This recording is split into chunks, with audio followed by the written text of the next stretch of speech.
Okay. ఒక్క నిమిషం.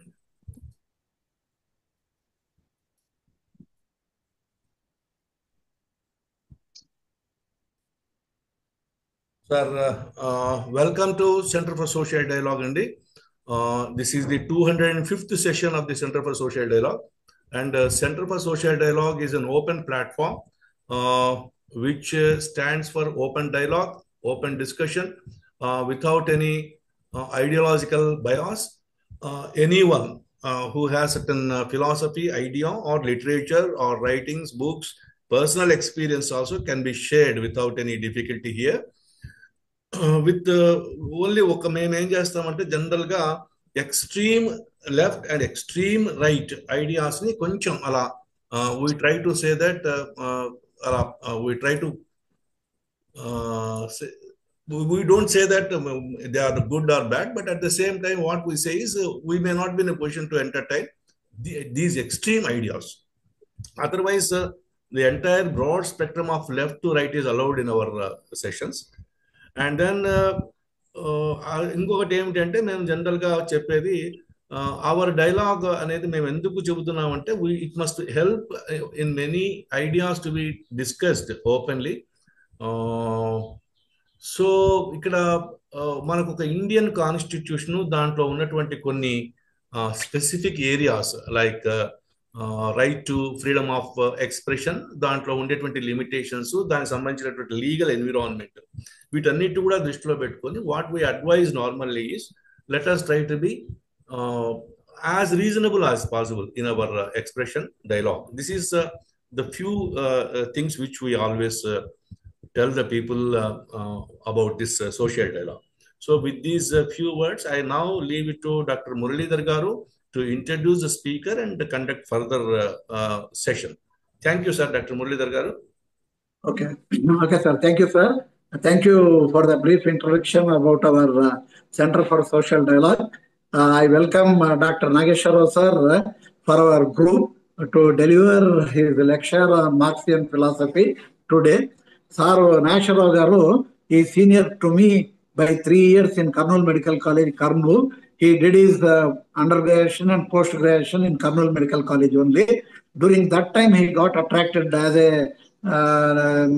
naturally as an youngster, like any other youngsters like Karl Marx or Engels. He was also attracted to Marxism, Marxian philosophy, communism during his younger days. The great thing is still he retains that philosophy. Sir వచ్చేసి జన విజ్ఞాన వేదికలో మేమందరం కూడా కలిసి పనిచేస్తున్నాం. ఇప్పటికి కూడా జన విజ్ఞాన వేదికను నడపడంలో కానీ, ప్రిన్సిపల్స్ ప్రకారము దాన్ని నడపడంలో కానీ he was a guiding philosopher for all of us after Brahma Reddy garu. మేమందరం కూడా close friends, associates. Nageswara Rao sir వచ్చేసి మాకు ఆ రకంగా చాలా సందర్భాల్లో సంస్థను ఏ రకంగా నడపాలా అని చెప్పేసి దిశానిర్దేశం చేసినటువంటి వ్యక్తుల్లో ఒకరు. ఐ థాట్ నాగేశ్వరరావు గారు ఈ మార్క్సియన్ ఫిలాసఫీ గురించి మాట్లాడితే బాగుంటది అనేసి అనుకోవడము, ఆయన కూడా దానికి ఒప్పుకోవడం అన్నటువంటిదే కాకుండా 16th అని మొట్టమొదట సార్కు డేట్ చెప్పినాను. మనం క్రోనలాజికల్ ఆర్డర్ ప్రకారము ఈ ఫిలాసఫీస్ అన్నింటినీ కూడా పేర్చేసరికి గాంధీ కంటే మార్క్స్ ముందు వస్తారు కాబట్టి ఈ ఫిలాసఫీనే దానికి కూడా ఈరోజు ఈ సెషన్ తీసుకోవడానికి కూడా ఒప్పుకోవడం అన్నటువంటి జరిగింది. Sir, for you will be having a time of 45 minutes to 1 hour to express your you can share your feelings about that Marxian philosophy during this time. After that, we will be having half an hour more time wherein the group members will all be discussing, and after that you will have 5 to 10 minutes time to answer any queries raised by the members. This is the routine procedure Center for Social Dialogue has been following, and this happens to be ఎన్నో session sir మంది? 2005. 205. అంటే for the past 4 years we have been regularly conducting this CSD online sessions, and the entire credit goes to our Raghu Kumar గారు. ఇంకా అంటే దీన్ని రేషియోస్లలో కూడా నేను పంచుతాను. 90% credit సార్కు, మిగతా 10% క్రెడిట్ మిగతా మెంబర్స్ అందరికి కూడా పంచడానికి నేను సాహసిస్తున్నాను. కాబట్టి విత్ దిస్ బ్రీఫ్ ఇంట్రడక్షన్ మీరు ఇంకా ఈ సెషన్ స్టార్ట్ చేస్తే బాగుంటుంది అనేది మా అభిప్రాయం sir. Thank you very much. Kalesha కూడా యాడ్ అయినాడు.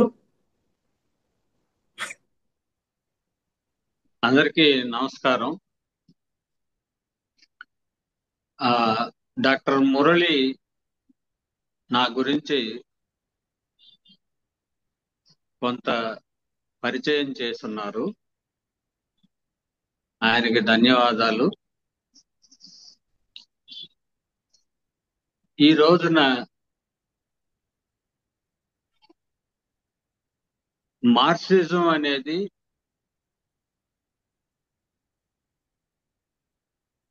మరొకసారి ప్రజల మధ్య చర్చల్లోకి వస్తా ఉంది. ఒక 25-30 ఏళ్ల కిందట మార్క్సిజం లేదు, ఏమీ లేదు, ఆ ఇజాలన్నీ అయిపోయినాయి, మిగిలిందంతా కూడా క్యాపిటలిజమే మిగిలింది, మానవ సమాజంలో ఇదే చివరి దశ, ఎప్పటికీ ఇది ఇలాగే ఉంటుంది అన్న 30 ఏళ్ల గత చరిత్రని గనక మనం ఒకసారి గుర్తు చేసుకుంటే, ట్రంప్ పుణ్యం అని మార్క్స్ మళ్ళీ ప్రపంచ ప్రజల ముందుకు వచ్చాడు. ఎందుకని ఈ రాక్షసుడు తన ఫిలాసఫీ తోటి గతంలో యూరప్ అంతా ఆవరించినటువంటి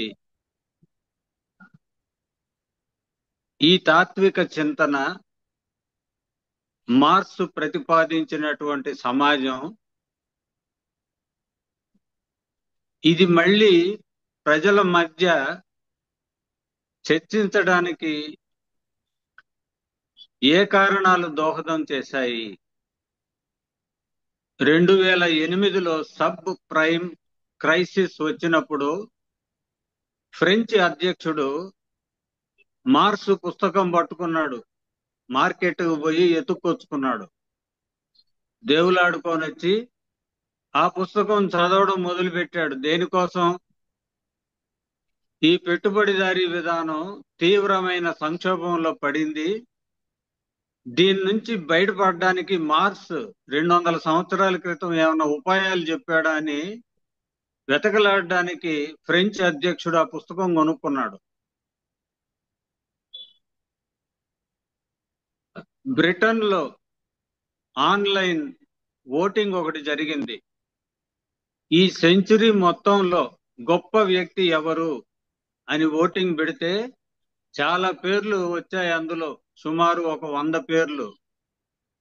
అందరినీ ఆశ్చర్యపరిచేటట్టుగా మొట్టమొదటి పేరు మార్క్స్ పేరు వచ్చింది.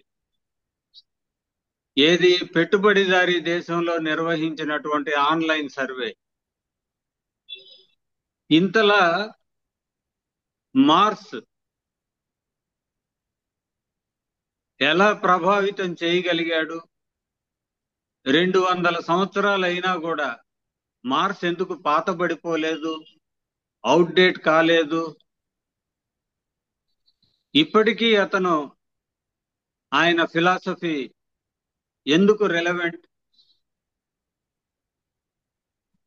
1991లో యుఎస్ఎస్ఆర్ సోషలిస్ట్ విధానం నుంచి కొలాప్స్ అయిపోతే ఇంకేమీ లేదు, అయిపోయింది అనుకున్నప్పుడు కలకత్తాలో 1997లో 27 కమ్యూనిస్ట్ పార్టీలు ప్రపంచవ్యాప్తంగా సమావేశమై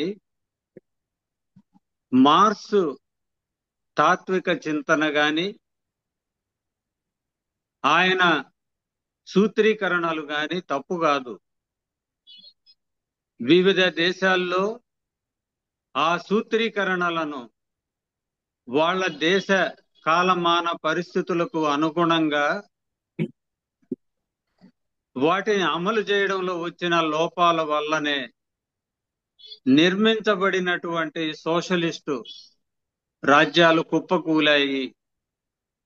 మార్క్స్ మాత్రం రిలవెంటే. ఇప్పటికీ కూడా మార్క్సిజం అనే ఫిలాసఫీ చెల్లుబాటు అవుతుంది, మానవ జీవితాన్ని ప్రభావితం చేస్తూనే ఉంటుంది. మార్క్సిజం అన్నప్పుడు ప్రధానంగా 3 అంశాలని మనం తడుముతాం. గతి తార్కిక చారిత్రక భౌతికవాదం, రెండవది ఆయన రాసినటువంటి పెట్టుబడి గ్రంథం, దానిలో ఉన్న ఆర్థిక మూల సూత్రాలు,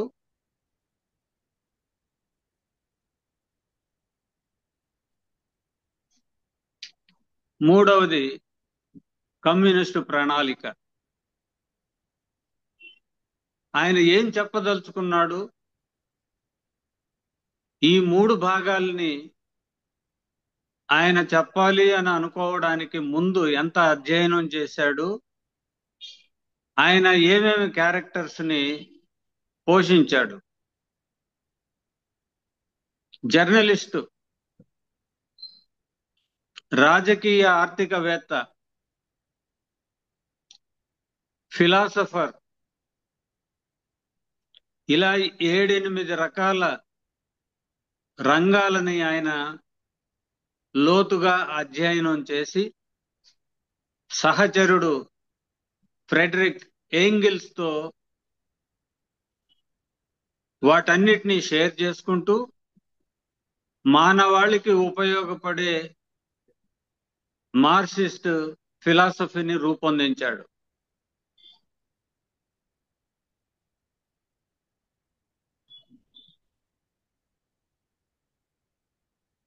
ఆయన తన తాత్విక చింతనలో మొట్టమొదట తనను ప్రభావితం చేసిన వ్యక్తి హెగెల్. హెగెల్ యొక్క భావ సారాంశము ఏమంటే, ఈ సమాజంలో భావాల మధ్య సంఘర్షణ జరుగుతూ ఉంటుంది. ఆ సంఘర్షణ ద్వారా ఈ సమాజం ముందుకు పోతూ ఉంటుంది. కొన్ని భావాలు ఓడింపబడతాయి, కొన్ని భావాలు నిలబడతాయి. మళ్ళా సంఘర్షణ భావాల మధ్యలో, ఆ సంఘర్షణ అయిపోయాక సమాజం ముందుకు అభివృద్ధి పదాన నడుస్తూ పోతుంది. ఇలా జరగడానికి ఏదో ఒక అతీంద్రియ శక్తో, సూపర్ న్యాచురల్ పవరు దాన్ని నడుపుతూ ఉంటుంది అనే భావవాదాన్ని హెగెల్ కలిగి ఉన్నాడు. దీని ఇన్ఫ్లుయెన్స్, ప్రభావము మార్క్స్ మీద పడింది. ఆయన గ్రూపు హెగెల్ ఫాలోయర్లుగా చాలా కాలం మనగలిగారు. ఆ సందర్భంలో ఫ్యూయర్బా ప్రవేశించాడు. ఫ్యూయర్బా మనిషిలో ఉన్నటువంటి మంచి గుణాలన్నీ కలిపి బాహ్యపరిచి దానికి దేవుడు అనే ఒక రూపాన్ని మనమే ఇచ్చుకున్నాం. మనిషే దేవుణ్ణి సృష్టించాడు, అంతేగాని దేవుడు మనిషిని సృష్టించలేదు. ఈ భౌతిక భావాన్ని ఫ్యూయర్బా ఇచ్చాడు. ఈ రెంటిని కలిపి మార్క్స్ గతి తార్కిక భౌతికవాదాన్ని తయారు చేశాడు. గతి తర్కంలో మన చుట్టూ ఉన్నటువంటి ప్రకృతి నిరంతరం మార్పుకి గురవుతూ ఉంటుంది. ప్రతిదీ చలనంలో ఉంటుంది. ఆ ప్రకృతి నుండి జన్మించిన మానవుడు కూడా నిరంతరం మార్పుకు గురవుతూ ఉంటాడు. మనిషి అనుభూతి పంచేంద్రియాల ద్వారా అనుభూతి చెంది ప్రకృతితో సన్నికర్ష కాంటాక్ట్ లోకి వస్తాడు. ప్రకృతికి మనిషికి ఉన్నటువంటి రిలేషన్షిప్ ఇక్కడే మొదలవుతుంది. మనిషి సమాజంలో సంఘజీవిగా కలిసి మెలిసి ఒప్పందం ప్రకారం జీవించే క్రమంలో సమాజం ఏర్పడుతుంది. చారిత్రకంగా నరవానరం నుండి 2 లక్షల సంవత్సరాల క్రింద హోమోసాపియన్ మనిషి ఏర్పడ్డాడు. ఇప్పటి నుండి వెనక్కి పోతే 40,000 సంవత్సరాల వరకు ఆటవిక జీవితాన్ని గడిపాడు. మనిషి సంఘజీవిగా మొదలైనటువంటి ప్రయాణం 40,000 సంవత్సరాల క్రితం మొదలైంది. ఆదిమ సమాజంలో జీవించాడు. ఇప్పటి నుండి వెనక్కి 6,000 సంవత్సరాలు BCE అప్పట్లో బానిస సమాజం ఏర్పడింది. క్రీస్తు శకం 5వ శతాబ్దం నుండి భూస్వామ్య సమాజం మొదలైంది. 15, 18 శతాబ్దాల మధ్యలో భూస్వామ్య రాచరిక వ్యవస్థలను నాశనం చేస్తూ పెట్టుబడిదారీ వ్యవస్థ స్థిరపడింది. అంటే ఇప్పుడు మనం 2100 సంవత్సరంలో ఉన్నాం. 2025లో ఉన్నాం. 300 సంవత్సరాలే పెట్టుబడిదారీ సమాజం యొక్క వయస్సు. ఈ క్రొనలాజికల్ ఆర్డర్ ఎందుకు చెప్పాల్సి వచ్చిందంటే, నాగరిక మానవుడు 40,000 సంవత్సరాల నుంచి మాత్రమే ఉన్నాడు. దానికి పూర్వం 1,60,000 సంవత్సరాల్లో ఆటవిక జీవితాన్ని గడిపాడు.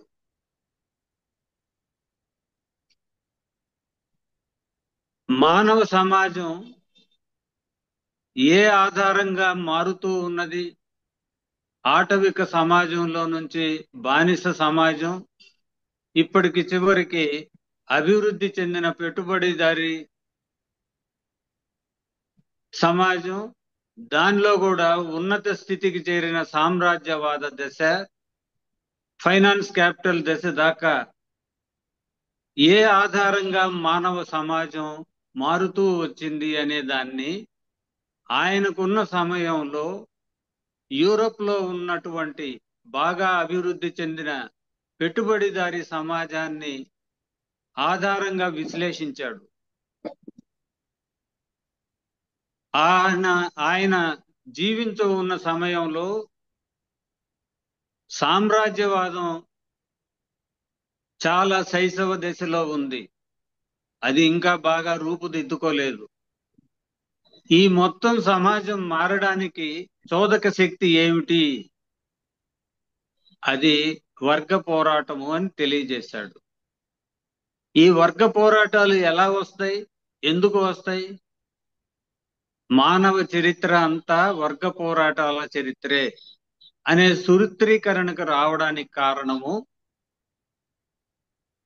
ఆడమ్ స్మిత్, రికార్డో ఇటువంటి ఆర్థికవేత్తల నుంచి ప్రాథమికమైనటువంటి సమాచారం సేకరించినప్పటికీ క్లోజ్గా ఆయన 4 దేశాల్లో ఉన్నటువంటి కార్మిక వర్గము వాళ్ళ జీవితాన్ని అబ్జర్వ్ చేశాడు. తను పుట్టినటువంటి జర్మనీ, తనను తరిమేస్తే పోయినటువంటి ఫ్రాన్స్, అక్కడి నుండి తరిమేస్తే వెళ్ళినటువంటి బెల్జియం చివరకు 24 సంవత్సరాలు లండన్లో జీవించాడు. కార్మికులతో చాలా సన్నిహితంగా మెలిగాడు. వాళ్ళ జీవితాన్ని చాలా దగ్గరగా చూశాడు. ఈ అనుభవంలో నుంచి, తన అధ్యయనాల్లో నుంచి, ఏంగిల్స్ సాహచర్యంలో నుంచి ఈ వర్గ పోరాటాలు సమాజాన్ని ఎలా మారుస్తాయో విశ్లేషించాడు. సాధారణంగా మనిషి తినడానికి, తాగడానికి, ధరించడానికి, నివాసం ఉంచడానికి ప్రకృతి మీద ఆధారపడతాడు. ఆ క్రమంలో గుంపులుగా జీవించేటప్పుడు వాళ్ళ మధ్యలో సామాజిక సంబంధాలు ఏర్పడతాయి. ఈ సామాజిక సంబంధాల్లో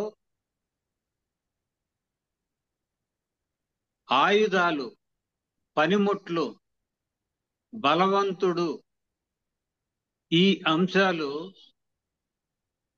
వాళ్ళల్లో ఒక విభజన రేఖను తయారు చేస్తుంది. బలవంతుడు, అనుచరుడు. విల్లంబు బాగా వేసేవాడు, ఈటతో బలంగా కొట్టేవాడు, షార్పుగా ఆయుధాలని తయారు చేసేవాడు. వీళ్ళ దగ్గర వేటాడే శక్తి ఎక్కువగా ఉంటుంది. అక్కడ మొదలైంది బానిస, బానిస యజమాని, సెర్ఫ్ అండ్ మాస్టర్.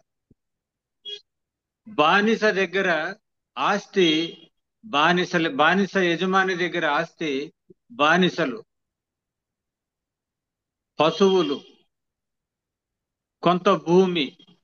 పూర్తి వ్యవసాయం అప్పుడు లేదు. వీళ్ళల్లో ఉత్పత్తి చేసేవాళ్ళు అంటే బానిసలు, వాళ్ళ చేతుల్లో ఉన్నటువంటి పనిముట్లు, ఆ పశు సంపద, ఆ భూమి. వీళ్ళు ఉత్పత్తి చేస్తే బానిస యజమాని వీళ్ళకి తినడానికి తిండి పెట్టి, ఉండేదానికి కొంత సౌకర్యం ఏర్పాటు చేయడం మినహాయించి ఏ హక్కులు లేవు వాళ్ళకి. వాళ్ళని అమ్మేయచ్చు, వాళ్ళని శిక్షించవచ్చు, చంపచ్చు. బానిస యజమానికి ఆ హక్కు ఉంది. ఇది ఆ సమాజం అంగీకరించింది. అంగీకరించిన సమాజంలో బానిస యజమాని ఈ రకమైనటువంటి ఆస్తి కలిగి ఉండడం, ప్రైవేటుగా ఆస్తి కలిగి ఉండడం మొదలైంది. ఆ తదుపరి ఉత్పత్తి సంబంధాలు, వీళ్ళని హీనంగా చూడడం. దీనిలో ఈ ఉత్పత్తి ముందుకు పోవడానికి సాధ్యం కానప్పుడు ఉత్పత్తి శక్తులు ఉత్పత్తి సంబంధాలని మార్చడానికి బానిస యజమానిని చంపేశారు. ఆ విధంగా వర్గ పోరాటము వర్గాలు మొదలైనప్పటి నుంచి మొదలైంది. ఇది బానిస యజమానికి బానిసలకు మధ్య మనం స్పార్టకస్ అనే పేరు వినుంటాం. అందులో ఒకటి. అది విఫలమై ఉండొచ్చు, కానీ వాళ్ళల్లో ఆ రకమైనటువంటి స్ఫూర్తిని రేకెత్తించాడు. ఉత్పత్తి సంబంధాలు మెరుగ్గా ఉండాలి, సంపాదించింది కష్టపడే వాళ్ళకి చేరాలి, దానికి భిన్నంగా యజమానికి చేరతా ఉంది. ప్రైవేటు ఆస్తి యజమాని చేతుల్లో ఉంది. ఎవరి చేతుల్లో ప్రైవేటు ఆస్తి ఉందో అదే ప్రభావితం చేస్తుంది. కీలకంగా ఘర్షణకు దారి తీసే అంశం అదే. దాన్నే వర్గ పోరాటము, వర్గ ఘర్షణ, దోపిడీ నుండి విముక్తి అని అంటాం. బానిసలు తిరుగుబాటు చేసి బానిస యాజమాన్యాన్ని తొలగించిన తరువాత వ్యవసాయం పెరిగింది. ఇప్పటి నుండి వెనక్కి పోతే క్రీస్తు పూర్వం 6000 సంవత్సరాల యువతల నుంచి వ్యవసాయం పెరిగింది, పశు సంపద పెరిగింది, నివాస ప్రాంతాలు ఏర్పడ్డాయి. మానవ సంబంధాల్లో ఉత్పత్తి సంబంధాలు మళ్ళీ మొదటికొచ్చాయి. భూస్వామి భూమి కలిగి ఉంటాడు, బానిసలు ఉండరు, కౌలుదారులు ఉంటారు, కొద్ది రైతులు, చిన్న రైతులు ఉంటారు, కొంత రైతాంగానికి భూమి ఇవ్వబడుతుంది. ప్రధానంగా భూస్వామి దగ్గర పని చేయాలి, మిగిలిన సమయంలో తన భూమిలో పని చేసుకోవచ్చు. వీళ్ళని చంపే హక్కు భూస్వామికి లేదు. వీళ్ళకి కూలీ ఇవ్వాలి. ఇందులో అక్కడక్కడ వెట్టి చాకిరి అనే మాట కూడా మనకు వినపడుతూ ఉంటుంది. అది బానిస సమాజం యొక్క అవశేషం. కుల వ్యవస్థలో పంచములు అనేది కూడా బానిస సమాజం యొక్క అవశేషం. భూస్వామి కౌలు ఇంత అని ఎవరికైతే భూమి చేసుకోవటానికి ఇచ్చాడో వాళ్ళ దగ్గర నుంచి వసూలు చేస్తాడు. ఇది దోపిడీ, కౌలు రూపంలో ఉంటుంది ఆ దోపిడీ. భూస్వామి భూమిని కలిగి ఉంటాడే గాని అతను గాని అతని కుటుంబం గాని భూమిలోకి దిగి వ్యవసాయం చేసేది ఏమీ ఉండదు.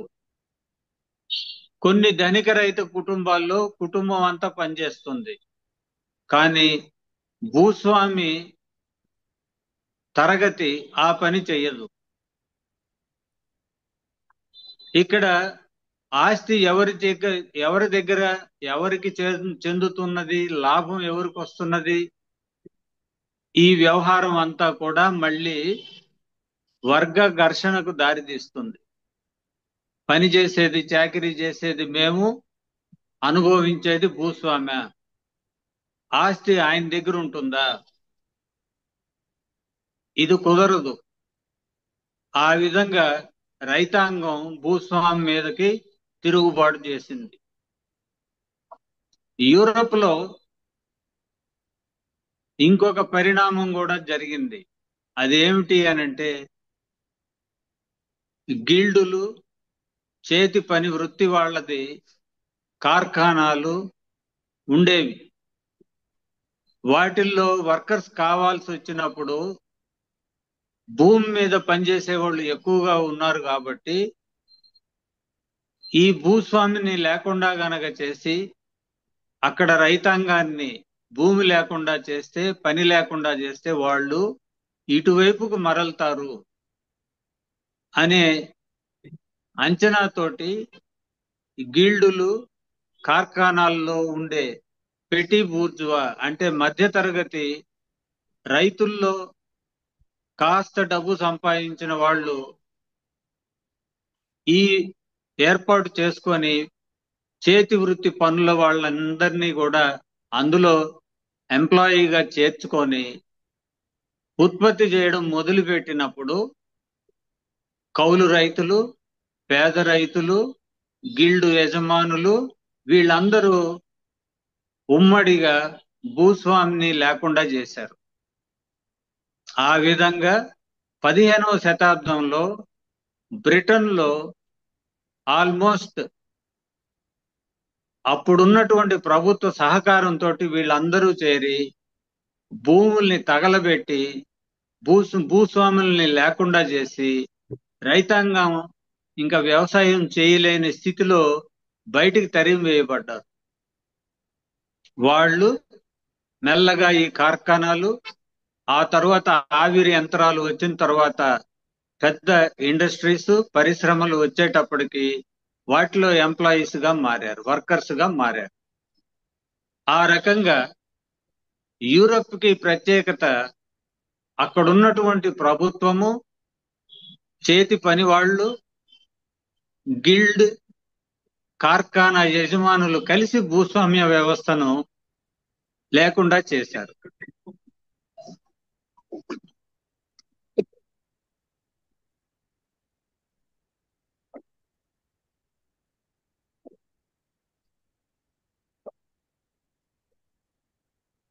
కానీ ఆఫ్రికా, లాటిన్ అమెరికా, ఆసియా లాంటి దేశాల్లో క్యాపిటలిస్టులు జాగ్రత్త పడ్డారు. మనం భూస్వామిని గనక లేకుండా చేసే పని అయితే మన సపోర్టు ప్లాట్ఫారం తగ్గిపోతుంది. అప్పుడు మన దగ్గర పనిచేసేటటువంటి కార్మిక వర్గం బలవంతుడవుతాడు, మన మీదకు వస్తాడు, వర్గ ఘర్షణలో మనల్ని ఓడిస్తాడు. అందువల్ల భూస్వామ్య వ్యవస్థను ప్రభుత్వమే బాధ్యతగా తీసుకొని రద్దు చేయకుండా దానికై అదే బలహీనపడేటట్టుగా ప్లాన్డ్ గా చేసుకుంటూ వస్తూ ఉన్నది. మనం మన దేశంలో కూడా అబ్జర్వ్ చేస్తే రెండూ ఉన్నాయి. క్యాపిటలిజం ఉన్నది, భూస్వామ్య వ్యవస్థ ఉన్నది.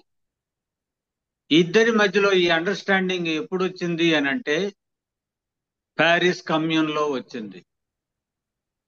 1871లో ప్యారిస్ లో కార్మిక వర్గం తిరుగుబాటు చేసి 72 రోజులు పరిపాలన చేసింది. అయితే అది అక్కడ ఉన్నటువంటి వ్యతిరేక శక్తులతోటి పోటీలో నిలవలేక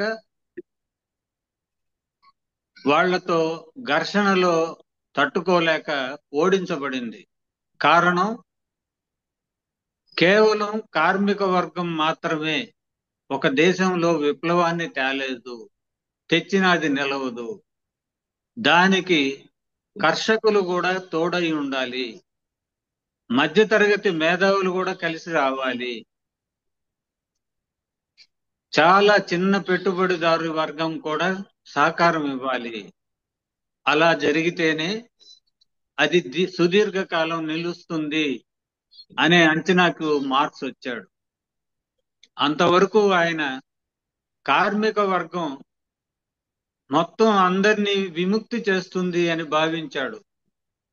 ఆ తరువాత తన తాత్విక చింతనలో ప్రాక్టికాలిటీని ఆయన గమనించి కార్మిక వర్గం వ్యాన్ గార్డుగా ఉండాలి, మొనగాడుగా ఉండాలి కార్మిక వర్గం, అది తెలివైన వర్గం.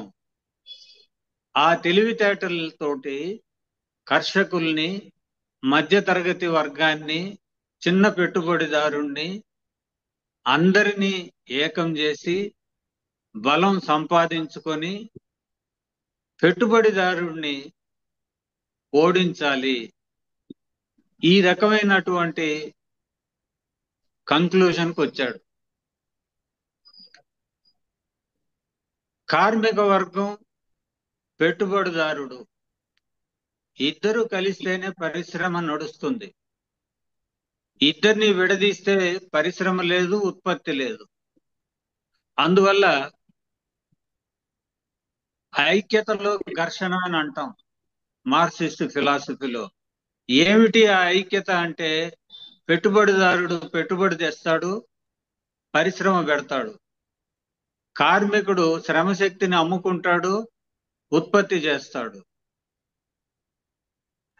ఏ ఒక్కడే ఉంటే అక్కడ ఉత్పత్తి రాదు. అందువల్ల ఐక్యత, ఘర్షణ నిరంతరం ఉంటుంది. ఎందుకు ఉంటుంది ఘర్షణ?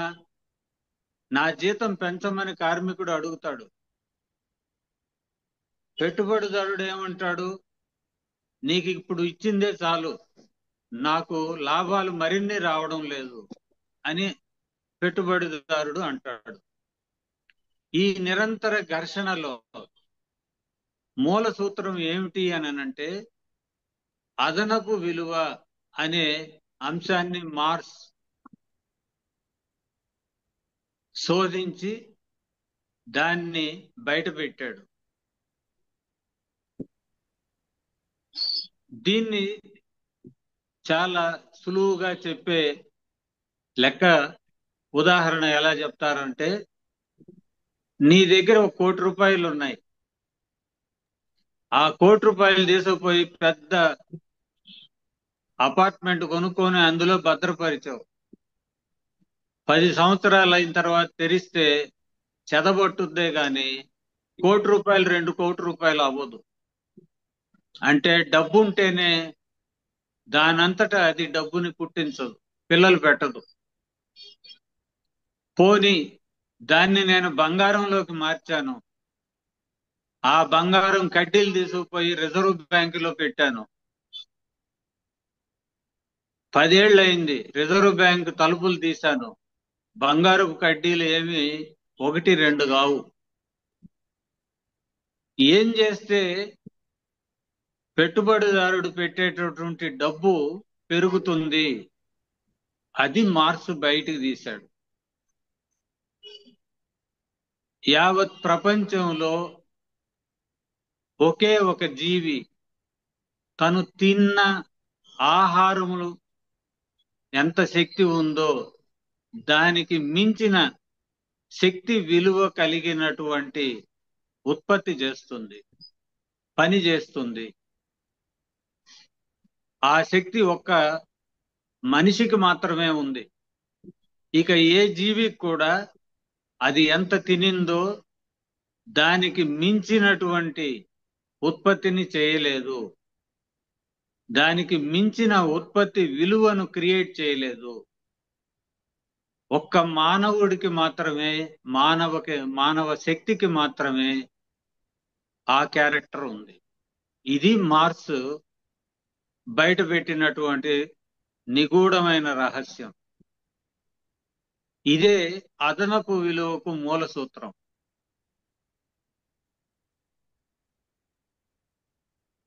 ఒక ఫ్యాక్టరీలో ముడి సరుకులు, పెట్టుబడి, బిల్డింగు, కరెంటు, అప్పుకు వడ్డీ, తరుగుదల, నష్టము అన్నిటి కూడి పెట్టుబడి అని అనుకుందాం. అందులో 10 మంది కార్మికుల్ని అపాయింట్ చేసుకొని రోజు 8 గంటలు పని చేయించి బయటికి సరుకుని తయారు చేసి వదిలాడు. ఆయన పెట్టిన పెట్టుబడి 100 రూపాయలు.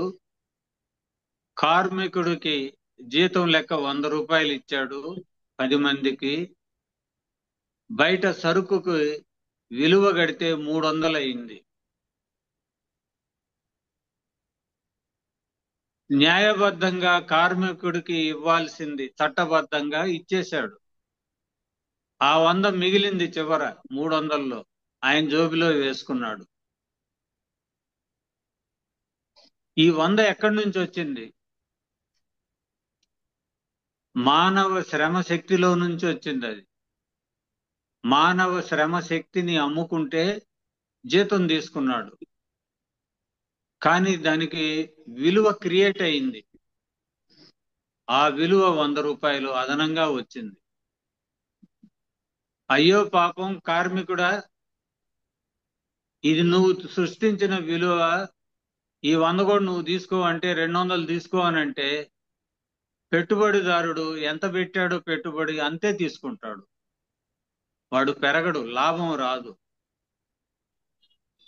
లాభం రాకపోతే పక్కన ఉండేవాడు ఇంకొకడు ఆ పని చేసుకుంటాడు. అంటే గొంతు కోసుకునే తీవ్రమైన పోటీ ఉంటుంది. ఆ పోటీలో నిలవాలి అనంటే కార్మికుడికి వీలైనంత తక్కువ ఇచ్చి ఎక్కువ మిగుల్చుకొని దాన్ని రీసర్క్యులేట్ చేయాలి, మళ్ళీ రీఇన్వెస్ట్ చేయాలి. అలా అది ఎక్స్పాండ్ అవుతూ పోవాలి. యూనిట్ ఎక్స్పాండ్ కాకుండా ఆగిపోతే పక్కనోడు ఇంకో పెట్టుబడిదారుడు ఆ పని చేస్తాడు. అందువల్ల విధిగా తప్పనిసరిగా పెట్టుబడిదారుడు విస్తరించుకుంటూ పోవాలే గాని ఆగిపోవడానికి వీలు లేదు. అది పెట్టుబడిదారీ విధానంలో ఉన్నటువంటి కీ అంశము. అక్కడికి ఆగిపోతానులే అని పాప భీతితో, కార్మికుడి మీద జాలితో, నువ్వు ఇంత కష్టపడ్డావు కాబట్టి నీది నువ్వు తీసుకో అని అంటే పెట్టుబడిదారుడు మొదట 100 రూపాయలు పెట్టాడు, తర్వాత కూడా 100లోనే ఉంటాడు, లాభం రాదు. వాడికి లాభం రావాలి అని అంటే కార్మికుడు సృష్టించిన అదనపు విలువను ఇతను జోబులో వేసుకోవాలి. ఈ అదనపు విలువ పెరిగి పెరిగి పెరిగి ఈ రోజున ప్రపంచవ్యాపితంగా ఇలాన్ మస్క్ దగ్గర ప్రపంచ కుబేరుడు $400 బిలియన్ ఉన్నాయి. $1 ట్రిలియన్ పోతున్నారు. బిలియన్ అంటే 1 పక్కన 12 సున్నాలు, ట్రిలియన్ అంటే దానికి 3, ఇంకో 3 కలిపితే అన్ని సున్నాలు, అంత డబ్బు. ఈ విధంగా అసమానతలు పెరిగాయి. ఈ అసమానతలు పెరగడంతో కార్మికుడి దగ్గర కొన్ని మార్పులు జరిగాయి. ఏమిటి అని అంటే, కార్మికుడు ఉత్పత్తి చేస్తూ ఉంటాడు, వినియోగిస్తూ ఉంటాడు. 2 పనులు చేస్తాడు కార్మికుడు. శ్రమ శక్తి అమ్ముకుని జీతం తెచ్చుకుంటాడు. దాంతో ఆ శ్రమ శక్తితోటి ఉత్పత్తి చేస్తాడు. ఆ ఉత్పత్తి బజార్లో అమ్ముకుంటారు, యజమాని అమ్ముకుంటాడు, దాన్ని సరుకు అంటాం. కార్మికుడు ఉపయోగించుకుంటే దాన్ని ఉపయోగపు విలువ అంటాం. అది వస్తువుగా ఉపయోగపడింది. యజమాని ఆయనకు అందులో ఇంట్రెస్ట్ లేదు. ఉపయోగపు విలువలో యజమానికి ఇంట్రెస్ట్ లేదు. యజమానికి ఇంట్రెస్ట్ అంతా సరుకు మీద ఉంది, అంటే మారకపు విలువ మీద ఉంది. ఆ వస్తువుకి మారకపు విలువను కలిపితే అది సరుకు అవుతుంది, బజార్లో అమ్ముకోవచ్చు. అది యజమానికి ఇంట్రెస్ట్. ఆ సరుకు అమ్ముకుంటే యజమానికి లాభం వస్తుంది. ఆ సరుకుని కార్మికుడు కూడా బజారుకి పోయి కొనుక్కుంటాడు. అంటే ద్విపాత్రాభినయం చేస్తాడు, ఉత్పత్తిదారుడు, వినియోగదారుడు. డబ్బు కొద్ది మంది దగ్గర పోగుబడిపోతూ ఉంటే యంత్రాలను పెట్టుకుంటాడు, ఇంకా ఎక్కువ ఉత్పత్తి అవుతుంది. అంతమంది కార్మికులు అవసరం లేదు, కార్మికుల్ని తీసేస్తాడు. ఇప్పుడు ఏం జరుగుతుంది? ఈయనేమో ఉత్పత్తి పెంచుకుంటూ పోతాడు యంత్రాల ద్వారా. గోడౌన్ల నిండా ఉత్పత్తి ఉంటుంది, కార్మికుల్ని తీసేశాడు. బజారుకు పోయి కొనుక్కునే కార్మికుల సంఖ్య తగ్గిపోయింది. గోడౌన్లో సరుకు కదలడంలా. కారణం, వచ్చి కొనుక్కునే కార్మికులు లేరు, నిరుద్యోగులు అయ్యారు, జోబిలో డబ్బులు లేవు, కొనుగోలు శక్తి పడిపోయింది. ఎగ్జాక్ట్ గా ఇండియాలో ఇది జరుగుతూ ఉంది. ప్రైవేట్ పెట్టుబడిదారుల దగ్గర 8 లక్షల కోట్లు నిల్వ ఉన్నాయి. వాడు కొత్తగా పరిశ్రమ తెరవడం లేదు. నిర్మలమ్మ ఇన్ని డబ్బులు ఇచ్చింది, మీరు ఎందుకు పెట్టడం లేదు అని అంటే కొనేవాళ్ళు లేరు. ఈ విషయాన్ని మార్క్స్ 200 సంవత్సరాల కిందట దాని గుట్టు విప్పాడు.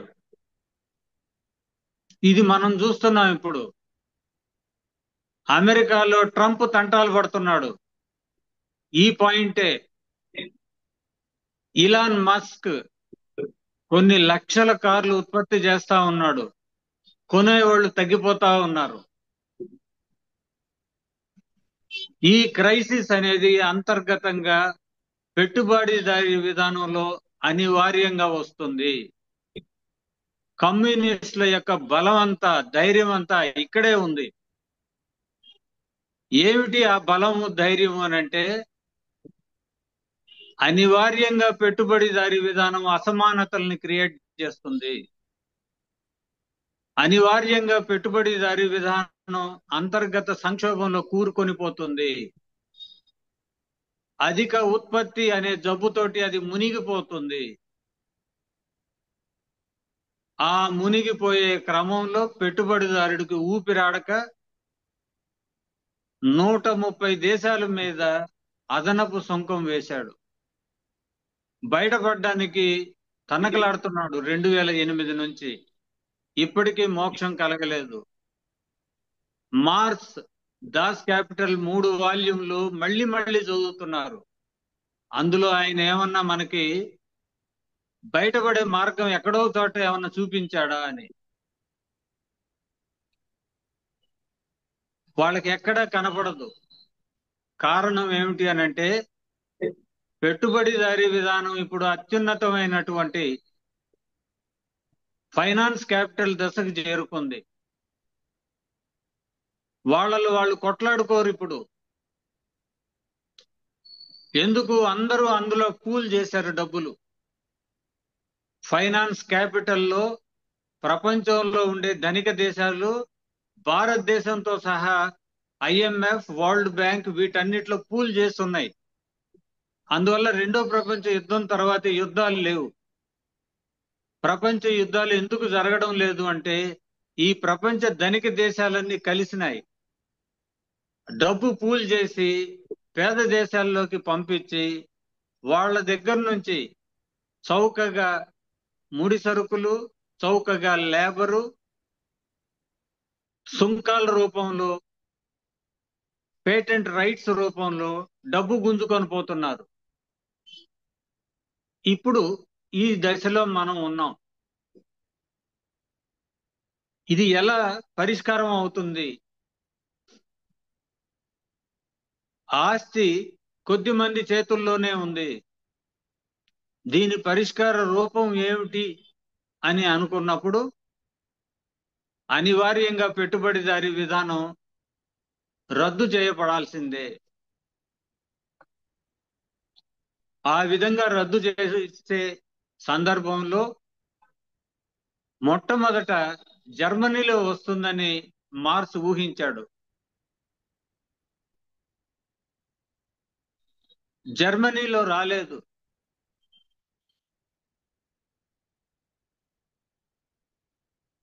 వెనుకబడినటువంటి దేశం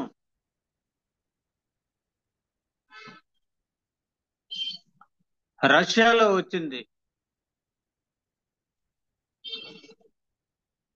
ఇక్కడికి మార్క్స్ అదనపు విలువ, సమాజాల మార్పు దశలు, వీటిని నేను ఇక్కడ ఆపాను.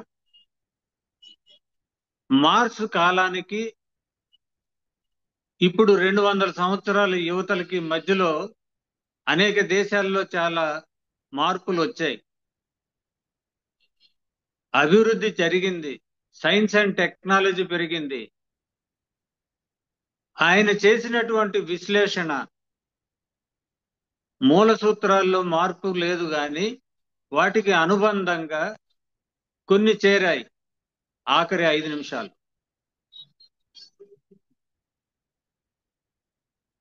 అభివృద్ధి చెందిన దేశంలో మాత్రమే విప్లవాలు వస్తాయి అని మార్క్స్ ఊహించింది ఆయన కాలంలోనే జర్మనీలో జరగలేదు. ఆయన 4 దేశాల్లో ఊహించాడు. Britain, Germany, France, Italy. ఈ 4ట్లో రాలా. 1917లో రష్యాలో వచ్చింది. ఏ సూత్రీకరణ ప్రకారం లెనిన్ రష్యాలో విప్లవాన్ని తీసుకొని వచ్చాడంటే, ఆయన అధ్యయనం చేసిందంతా కూడా మార్క్సిస్, లెనిన్, ఏంగెల్స్ యొక్క సూత్రీకరణల్ని అధ్యయనం చేశాడు. రష్యాకి అప్లై చేసినప్పుడు ఒక సామ్రాజ్యవాద కొట్లాట జరిగే సందర్భంలో పెట్టుబడిదారీ విధానాన్ని ప్రపంచవ్యాపితంగా అది గొలుసు కట్టుగా ఏర్పాటు చేసింది. రష్యాతో వీక్ లింక్ ఉన్నది. ఆ వీక్ లింక్ దగ్గర మనం తెగ్గొడితే మన సైన్యం సామ్రాజ్యవాదంతో తుపాకులు బట్టి ఎక్కుపెట్టి యుద్ధం చేసే కంటే ఆ తుపాకుల్ని రష్యా దేశంలో ఉన్నటువంటి ప్రభుత్వం మీదకి ఎక్కుపెట్టి అంతర్యుద్ధం చేసి ఆ ప్రభుత్వాన్ని రద్దు చేసి శ్రామిక వర్గ ప్రభుత్వాన్ని ఏర్పాటు చేయవచ్చు అనే సూత్రీకరణ చేశాడు. అంటే అభివృద్ధి చెందిన దేశంలోనే ఉన్నతమైనటువంటి ఉత్పత్తి శక్తులు ఉంటే, కార్మిక వర్గం తెలివైంది ఉండి ఎక్కువ సంఖ్యలో ఉంటే అక్కడ విప్లవం వస్తుంది అనే సూత్రీకరణ నుంచి ఒక వెనుకబడిన యూరప్ దేశంలో వీక్ లింక్ కలిగినటువంటి సామ్రాజ్యవాదంతో ఆ గొలుసు కట్టుని గనక తెంపితే అక్కడ విప్లవం సాధ్యం అవుతుంది అనే సూత్రీకరణని మార్క్సిజానికి జోడించాడు. అప్పటి నుంచి దాన్ని మార్క్సిజం లెనినిజం అని మనం అంటున్నాం.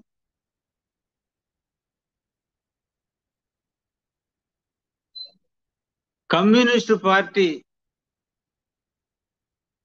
ఈ విప్లవం మొత్తం సాధించడానికి దాని నిర్మాణమే ప్రధానమైన ఆయుధం. దాని సూత్రీకరణని లెనిన్ మెరుగుపరిచాడు. రాజ్యాంగ యంత్రము దాన్ని బాగా విశ్లేషించాడు. అది ఎలా విప్లవాల్ని రాకుండా అడ్డుకుంటుంది, దాని పట్ల మనం ఎలా ఏ వైఖరి కలిగి ఉండాలి అని లెనిన్ సూత్రీకరించాడు. లెనిన్ సమయంలోనే జాతుల సమస్య వచ్చింది. అంతకు ముందు మార్క్సిజంలో వీటి గురించి లోతుగా లేవు. అప్పుడు ఆ అవసరాలు ఏర్పడలేదు వాళ్ళకి. ఇప్పుడు ఏర్పడింది. 15 దేశాలు కలిసి యుఎస్ఎస్ఆర్ ఫామ్ గా అయ్యేటప్పుడు స్టాలిన్ జాతుల సమస్యను పరిష్కరించాడు. స్వయం ప్రతిపత్తి, విడిపోయే హక్కుతో సహా అని నిర్వచిస్తూ దానికి ఒక పరిష్కారాన్ని చూపి మార్క్సిజాన్ని బలోపేతం చేశాడు. రెండో ప్రపంచ యుద్ధంలో ఏకాకిని చేసి రష్యాని అన్ని సామ్రాజ్యవాద దేశాలు అక్కడ సోషలిజం అమలు కాకుండా చెయ్యాలి, దాన్ని నాశనం చేయాలి అనే ఉద్దేశంతో దాడి చేయడానికి వెళ్ళినప్పుడు రక్షించుకోవటం ఎలా, ఈ సామ్రాజ్యవాద శక్తుల మధ్యలో ఉన్నటువంటి తేడాలని ఉపయోగపెట్టుకొని వాటిని బలహీనపరచడం ఎలా అనే సూత్రీకరణని స్టాలిన్ ప్రపంచ మానవాళికి హిట్లర్ని ఓడించి ప్రపంచాన్ని కాపాడాడు. 3 కోట్ల మంది రష్యన్ పౌరులు సైన్యం చనిపోయింది. దీన్ని నడిపాడు. పొరపాట్లు జరిగి ఉండొచ్చు. అంత పెద్ద కార్యంలో పొరపాట్లు తప్పకుండా జరుగుతాయి. అంత మాత్రాన స్టాలిన్ కంట్రిబ్యూషన్ మార్క్సిజానికి అదనంగా జోడించడానికి తక్కువదేం కాదు. –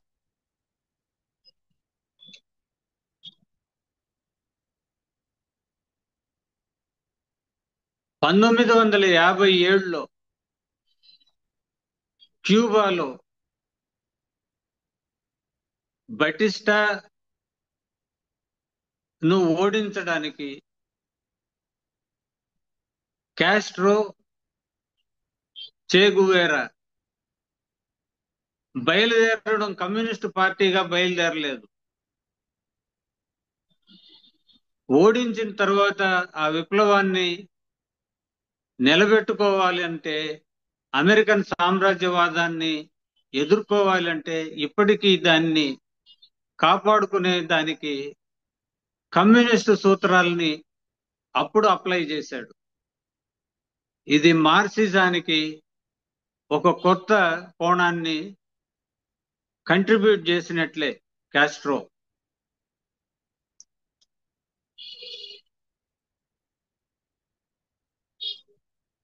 ఒక వెనుకబడిన దేశం, కమ్యూనికేషన్స్ లేవు, నల్లమందు బాయి అన్న చైనాలో వైరుధ్యాల్ని ఉపయోగపెట్టుకొని మావో సామ్రాజ్యవాద శక్తులను అక్కడి నుంచి తరిమివేసి చాంగై షేక్ ని ఓడించి విప్లవాన్ని సాధించాడు. మార్క్స్ అభివృద్ధి చెందిన దేశంలో విప్లవం వస్తుంది అన్న సూత్రీకరణకి బలం మరింత కొత్త కోణంలో చేర్చాడు మావో. వెనుకబడిన దేశం, అక్షరాస్యులు తక్కువ, కార్మిక వర్గం తక్కువ, రైతాంగం ద్వారా ఎలా విప్లవం తీసుకొని రావచ్చో, కొద్దిపాటి కార్మిక వర్గం ఉన్నది, ఇది ఒక కొత్త జోడింపు. పెట్టుబడి లేదు, సైన్స్ అండ్ టెక్నాలజీ లేదు, జనాభా విపరీతంగా ఉన్నారు, దేశం నిండా నిష్ఠ దరిద్రులు ఉన్నారు, కటిక పేదలు ఉన్నారు. దీన్ని అభివృద్ధి పరిచే విధంగా చేయడం ఎలా అనే దానికి డెంగ్ ఆద్యం చేసి నూతన సంస్కరణల్ని అమలు చేసి ఈ రోజున అమెరికాకు ధీటుగా పర్ క్యాపిటా గాని, జీడిపి గాని, అభివృద్ధి సూచికల్లో గాని చైనా ఎదుగుదల మనం చూస్తా ఉన్నాం. ఇక్కడ కూడా కాంట్రవర్సీస్ ఉన్నాయి. చైనా క్యాపిటలిస్ట్ దేశమా లేదా మార్క్సిస్ట్ సూత్రాలని ఇంకా అమలు చేస్తుందా? వాళ్ళ ఇచ్చినటువంటి డేటా ప్రకారం 35వ సంవత్సరానికి ఒక మోస్తరు అభివృద్ధి చెందిన దేశంగాను, 49కి పూర్తిగా అభివృద్ధి చెందిన సోషలిస్టు దేశంగా రూపాంతరం చెందుతుంది అనే వాళ్ళ అంచనాలు. 2021లో 80 కోట్ల మందిని కటిక పేదల నుంచి పైకి వాళ్ళు తీసుకొని రాగలిగారు. ఆ లెక్క ప్రకారము 35లో ఒక దశ, 49కి మరో దశ. అంటే కార్మిక వర్గము, రైతాంగము ఇంతమంది ఉండి కూడా అభివృద్ధి చెందాలి అని అంటే టెక్నాలజీ కావాలి, పెట్టుబడి కావాలి. లేకపోతే ఏం చేయాలి? సామ్రాజ్యవాద శక్తి వాటిని జుర్రుకొని లాక్కొని పోయింది. మిగిలిన దాంతో ఎలా బాగా బ్రతకాలి, ప్రజలకి, ఉత్పత్తి శక్తులకి చేయూతనివ్వాలి అనే ఒక కొత్త కోణాన్ని మార్క్సిజానికి వాళ్ళు కలిపారు. 75లో హోచ్మెన్ నాయకత్వంలో బాగా వెనుకబడినటువంటి పేద దేశము, అధునాతనమైన ఆయుధాలతో దాడి చేసే అమెరికాన్ని నిలవరించి ప్రజల్ని చైతన్యవంతం చేసి భూగృహాల్లో దాంకొని సొరంగాల్లో నుంచి యుద్ధం చేసినటువంటి, గెరిల్లా పోరాటం చేసిన ఒక కొత్త తనాన్ని మార్క్సిజానికి హోచ్మెన్ ఇచ్చాడు. మన దేశంలో భారత రాజ్యాంగ చట్టం లోపల కమ్యూనిస్టు పార్టీలు 57 ఈఎంఎస్ నమూత్రిబాద్ మొదలు ఈ రోజు విజయన్ వరకు పరిమితమైన అధికారాలతో ప్రజలకు ఎలా చేయూతనివ్వచ్చో ఒక కొత్త ఎక్స్పెరిమెంట్, ఒక కొత్త కోణాన్ని మార్క్సిజం బలోపేతం కావడానికి ఉపయోగపడే చంద్రునికో నూలుపోగు లాంటి సహాయ సహకారాలని మనం చూస్తా ఉన్నాం. అందువల్ల మార్క్సిజం అనేది ఒక డాగ్మాటిక్ శాస్త్రం కాదు. అది నిరంతరం అభివృద్ధి చెందుతున్నటువంటి శాస్త్రం. మార్సే చెప్పాడు, మేం ఏం చెప్పామో ఎప్పటికీ ఇదే వర్తిస్తుంది అని అనుకోబాకండి. సమాజం మారుతూ ఉంటుంది, శాస్త్ర సాంకేతిక రంగాలు మారుతూ ఉంటాయి, పెరుగుతూ ఉంటాయి. ఎప్పటికప్పుడు వాటన్నిటినీ మనం ఇముడ్చుకుంటూ పోతూ ఉంటేనే ఇది ఒక సజీవ శాస్త్రంగా ఉంటుంది అని ఆయనే డిక్లేర్ చేశాడు. కనుక మార్సు కాలంలో ఉన్న మూల సూత్రాలకు అనుబంధంగా అనేక కొత్త విషయాలు వచ్చాయి. 1930 మధ్యలో గ్రామ్సియన్ థాట్ కూడా ఉంది. సమ్మతితో ఈ ప్రభుత్వాలు పరిపాలన చేస్తాయి. పునాది ఉపరితలంలో మార్స్ చెప్పినట్లుగా పునాది ప్రభావితం చేస్తుంది ప్రధానంగా, దాని మీద ఉపరితలం నిర్మించబడుతుంది. అయితే ఒకానొక సందర్భంలో ఉపరితలం యొక్క ప్రభావం పునాది మీద పడి ప్రధానమైనటువంటి పాత్రకి దారితీసే అవకాశాలు కూడా ఉంటాయి అనేది Italian communist party leader Gramsci అది ఒక సిద్ధాంతాన్ని ఆయన ప్రతిపాదించాడు. ఇవన్నీ చేరి మార్స్ సృష్టించినటువంటి ఆ తాత్విక చింతనకు ఇవన్నీ కండపుష్టిని ఇచ్చాయి. Thank you.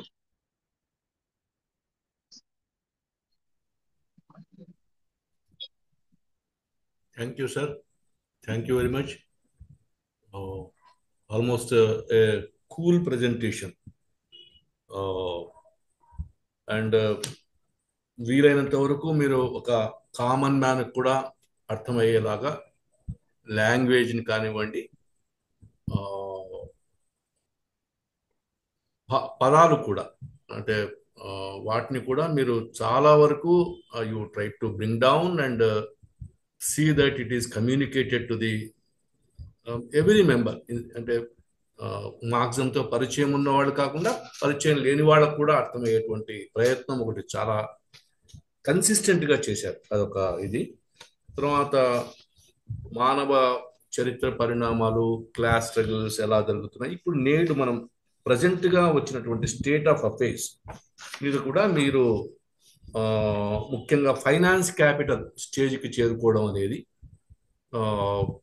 దాంట్లో ఇచ్చినటువంటి, అంటే ఆ స్టేజ్ దాకా మీరు దాన్ని చాలా జాగ్రత్తగా తీసుకొచ్చారు.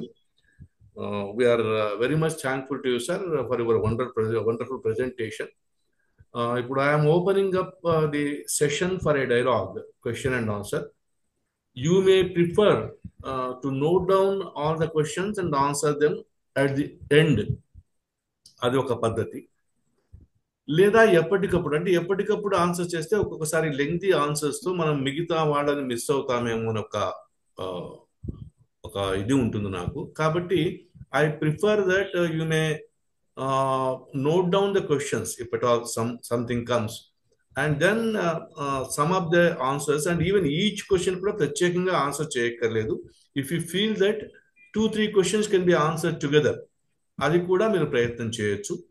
సో మరొకసారి మిమ్మల్ని మాకు పరిచయం చేసినటువంటి డాక్టర్ మురళీధర్ గారికి ధన్యవాదాలు చెప్పుకుంటూ, now I'm opening up the session for discussion as usual, starting with professor V Balamohan Das garu, former vice chancellor of Acharya Nagarjuna university.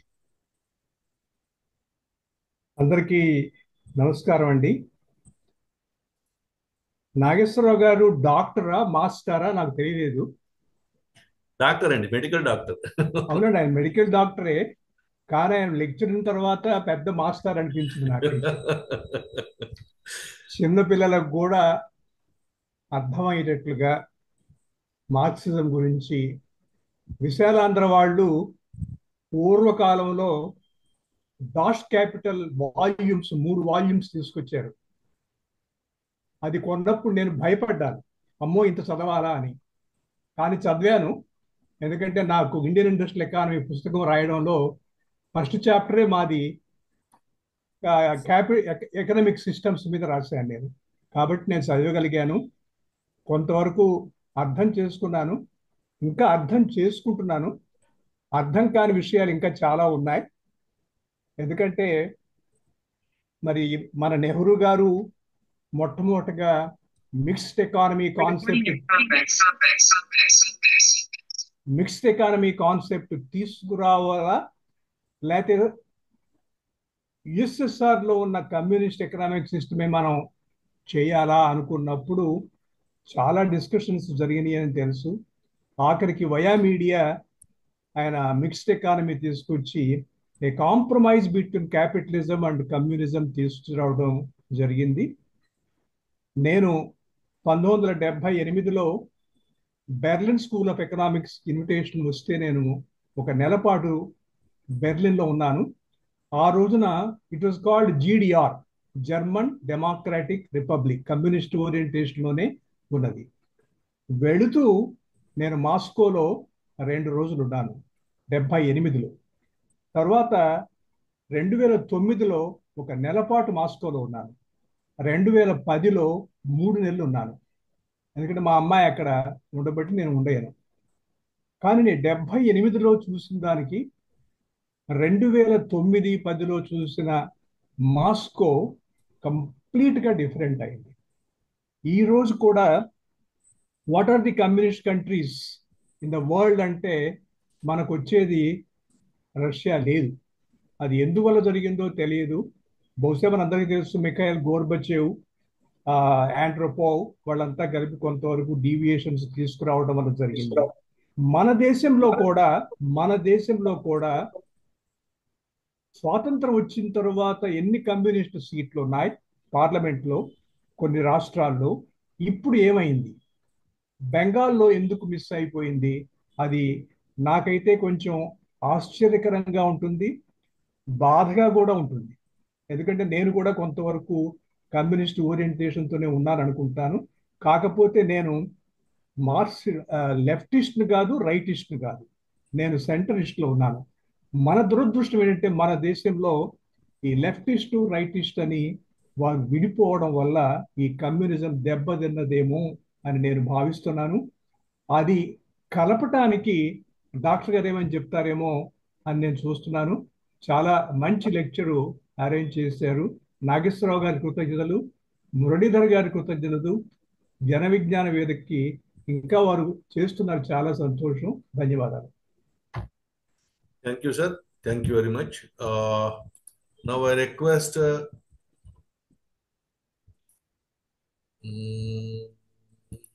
Dr. Muralidhar Garu to have a small intervention, as small as possible, because Muralidhar Garu knows very well Marxism. There is no Muralidhar Garu. Sir, అదేనండి, it is a very cool presentation.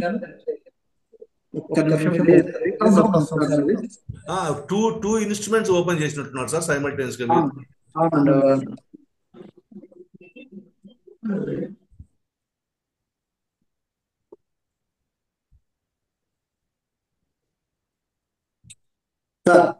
చెప్పండి sir.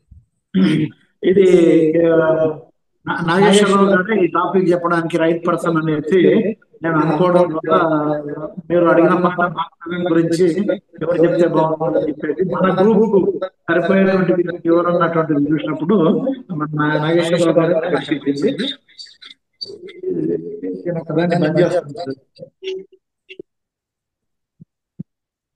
Hello,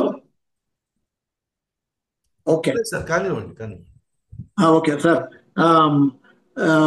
ఇది మామూలుగా Marxism, Marxian philosophy, వర్గాలు, వర్గ పోరాటాలు, విప్లవ శంఖము, ఈ రకమైనటువంటి ఇవన్నీ కూడా ఏమీ లేకుండా సామాన్యంగా అందరికి కూడా అర్థమయ్యేటువంటి భాషలో నాగేశ్వరరావు గారు చెప్పడం అన్నటువంటిది నిజంగా హీ డిడ్ ద రియల్. అంటే 1 hour ఏదైతే time correct exactly he took not less than, not more than 1 hour time. ఆ టైంలో ఇంకా బోలెడు విషయాలు అంటే మార్క్సిజం గురించి మనము స్కూల్ పిల్లలకు కూడా ఒక గంటలో చెప్పగలిగినటువంటి ఒక మెథడాలజీని సార్ ఇచ్చినారనేది నేను భావిస్తున్నాను. అంటే దాన్ని మరీ సింప్లిస్టిక్ గా చేయకుండా, దాన్ని తేలికపరచకుండా, and at the same time overtones అన్నటువంటివి కూడా ఏమీ లేకుండా వాటన్నిటిని కూడా డీల్ చేయడం అన్నటువంటి జరిగింది. Thank you sir, thank you very much. చాలా ప్రశ్నలు, చాలా ఇవన్నీ కూడా ఉన్నాయి. బాలమోహన్ దాస్ గారు లేవనెత్తినట్టు ఇంత అద్భుతమైనటువంటి సిద్ధాంతము ఎందుకు మన భారతదేశంలో మార్క్సిజం అన్నటువంటిది మా అన్నది నిలదొక్కోలేకపోయింది. మార్క్సిజంలోనే, సిద్ధాంతంలోనే పొరపాటు ఉందా, లేదా సిద్ధాంతాన్ని అప్లై చేయడంలో ఏమన్నా మిస్టేక్స్ ఏమైనా జరిగినాయా, సిద్ధాంతాన్ని అర్థం చేసుకోవడంలో, భారతదేశానికి అన్వయించడంలో ఇట్లాంటివి కొన్ని విషయాల గురించి కూడా ఏమన్నా మనం ఆలోచన చేస్తే బాగుంటుంది అన్నది నాకున్నటువంటి అభిప్రాయము. Thank you very much. Thank you sir. Before doctor Suresh గారు హ్యాండ్ రైజ్ చేశారు. డాక్టర్ సురేష్ గారు, మీరు మాట్లాడే ముందు ఒక్క మాట. ఇక్కడ మెసేజ్ లో గౌతమ్ మార్క్సిస్ట్ అనే వారు ఏం రాశారంటే, మార్క్స్ తత్వశాస్త్రం చర్చనీయాంశం అన్నారు, కానీ గతితార్కిక భౌతికవాదం అసలు ఎక్కడా రాలేదు. లోపం నిర్వాహకులదా లేక వక్తదా? లోపం ఎక్కడ జరిగింది వివరించండి అని ఒక ప్రశ్న వేశారు. ఇది కూడా మీరు దృష్టిలో పెట్టుకోండి సార్. ఎండ్ లో మీరు దీన్ని ఆన్సర్ చేయొచ్చు. ఒక్క నిమిషం ఆగండి లక్ష్మీ నాగేశ్వర్ గారు. ముందు డాక్టర్ సురేష్ గారు అనుకుంటాను. డాక్టర్ సురేష్ గారు please. Yeah sir, please. Thank you for the opportunity sir. ముందుగా నిర్వాహకులకు అభినందనలు, డాక్టర్ గారికి అభినందనలు. అంటే ఈ టాపిక్ ని తీసుకున్నందుకు ఒక గంటలో అనేక పరిమితులకి లోబడి ప్రజెంట్ చేసే ప్రయత్నం చేశారు. నాది ఒక నిర్దిష్టమైన ప్రశ్న ఏంటంటే, భారతదేశంలో ఇప్పుడు పెట్టుబడిదారీ విధానము, భూస్వామ్య విధానం రెండు ఉన్నాయి అన్నారు డాక్టర్ నాగేశ్వరరావు గారు మాట్లాడుతూ. సో మార్క్సిస్ట్ రాజకీయ అర్థశాస్త్రం ప్రకారం ఒక దేశంలో ఇంకా భూస్వామ్య ఉత్పత్తి వ్యవస్థ ఉన్నది అని చెప్పడానికి ఏమి గీటురాళ్లు సూచించారు మార్క్స్ తన పెట్టుబడి గ్రంథంలో? అందులో ఏ గీటురాళ్ల ఆధారంగా ఈ రోజు భారతదేశంలో ఇంకా భూస్వామ్య ఉత్పత్తి వ్యవస్థ ఉనికిలో ఉంది అని మనం అనుకోవచ్చు? దీనికి సమాధానం కోరుతున్నాను sir. Thank you. Thank you sir, thank you very much. Next Lakshmi Nageswar garu. నమస్కారం అండి, నా పేరు లక్ష్మీ నాగేశ్వరరావు గారు. మీరు ఎంత గొప్పగా చెప్పారంటే, I was actually in the beginning of the session I was undergoing a neurotic state, that was whirling of the stomach, which I was struggling to come out of, and this session has made me totally all right. అంటే ఎంత గొప్పగా అబ్జార్బెంట్గా ఉంది అనేది మీకు నమస్కారాలతో తెలియజేస్తున్నాను. ఒక్క question ఏంటంటే, చాలా మంది భారతదేశంలో ఎందుకు మార్క్సిజం ఫెయిల్ అయింది, అది రాలేదు అనడానికి కుల వ్యవస్థ కారణము అని అనుకుంటారు. ఇది కరెక్టేనా? అంతేనండి, నమస్తే. థ్యాంక్ యూ అండి. నెక్స్ట్ అండి డాక్టర్ పట్టా వెంకటేశ్వర్లు గారు. పట్టా వెంకటేశ్వర్ గారు is a great Marxist and అంబేద్కరైట్ scholar అండి. పట్టా వెంకటేశ్వర్ గారు. సార్ నమస్కారం అండి. నమస్తే. నాగేశ్వరరావు గారి ఉపన్యాసం వింటున్నప్పుడు నాకు సిపిఎం పార్టీ రాజకీయ తరగతుల్లో ఆ నాయకత్వం ఎలాగైతే మాకు మార్క్సిజం గురించి చెప్పారో అలాగే నేను క్లాస్ అంతా సార్ ఉపన్యాసం జరిగింది. వాస్తవానికి రెండు ప్రశ్నలు నాకు ఉన్నాయండి.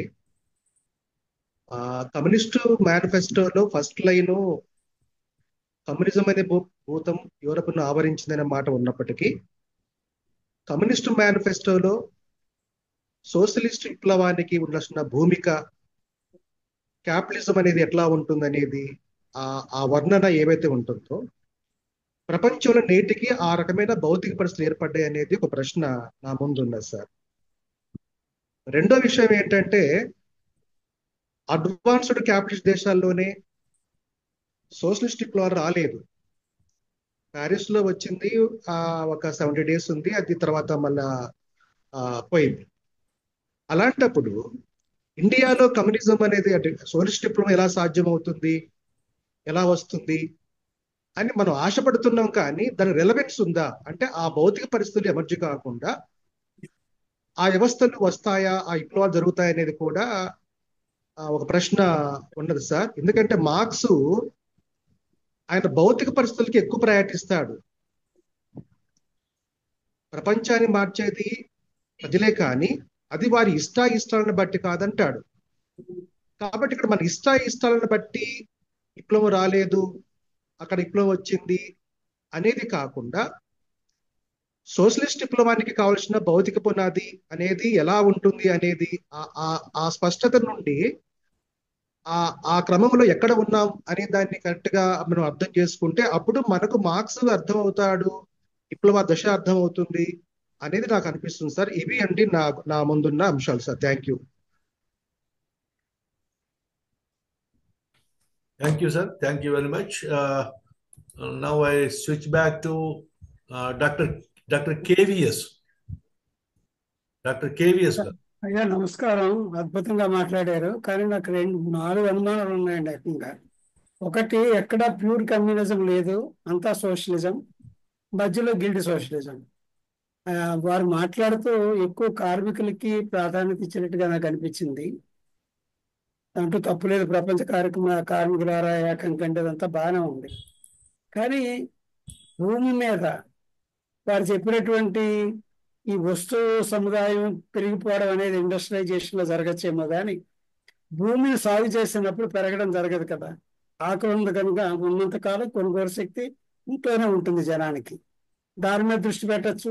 రెండోది, వారు అప్పుడు ప్రతివాడు కూడా ఇండస్ట్రియలైజేషన్, ఉద్యోగాలు వస్తాయి, మాకు స్పెషల్ స్టేటస్ కావాలి అని అడుగుతున్నారు కదా. దీని మీద వారు ఏమైనా సమాధానం చెప్తే I will be thankful to them. Thank you sir. Thank you. Doctor Pandu Kantekar garu. Doctor Pandu Kantekar గారు.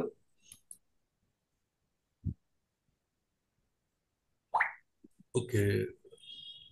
ఆవుల వెంకట సుబ్రహ్మణ్యం గారు. సార్ ఏం లేదు సార్, క్వశ్చన్ ఏం లేదు sir. Thank you. Thank you. Thank you. Doctor Kalesh garu. Doctor Kalesh garu. Sir good evening అండి. Good evening. నాగేశ్వరరావు సార్ చాలా చక్కగా చెప్పారు, చాలా సులభంగా అర్థమైనట్టుగా చెప్పారు. ఆయన దాస్ క్యాపిటల్ గురించి కానీ కొంతవరకు చారిత్రక భౌతికవాదంలో ఈ సమాజాల విశ్లేషణ, సమాజాల పరిణామం కూడా చెప్పుకుంటూ వచ్చారు. తర్వాత పెట్టుబడి గురించి చెప్పుకుంటూ వచ్చారు. తర్వాత కమ్యూనిస్ట్ ప్రణాళిక, తర్వాత ఏ దేశాలు కమ్యూనిజం గురించి విజయం సాధించాయి, కమ్యూనిస్ట్ పార్టీ యొక్క ప్రణాళికను అనుసరించి దాని సిద్ధాంతాలను అనుసరించి విజయాలు సాధించాయి, ప్రస్తుతం ఎలా సాగుతున్నాయి, భారతదేశంలో ఉండే పరిస్థితి కూడా కొంతవరకు ఆయన కవర్ చేశారు. చాలా సంతోషం. ఇది చాలా సులభంగా మార్క్సిజాన్ని అర్థం చేసుకునే దానికి ఇటువంటి సెషన్స్ చాలా కావాలండి ఇంకా.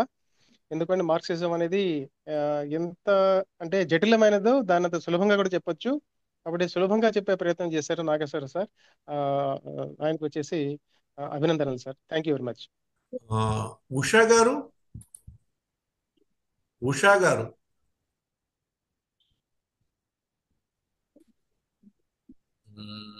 ప్రకాష్ రావు. చాలా చాలా సింపుల్ గా డిక్షన్తో సహా చాలా చక్కగా ఉంది. క్వశ్చన్స్ ఇప్పుడు వచ్చిన క్వశ్చన్స్ కి ఆన్సర్స్ వింటే చాలు, నేనేం ఫర్దర్ క్వశ్చన్ ఎట్లేదు. Thank you. Thank you. Thank you. TV Rao garu. ఇలా ప్రిసైజ్ గా సింపుల్ గా ఉంటే సెషన్ చకచక సాగిపోతుందండి, అదొక ఆనందం. డాక్టర్ టీవీ రావు గారు. టీవీ రావు గారు. ఓకే. రంగారావు గారు. కాసల రంగారావు గారు.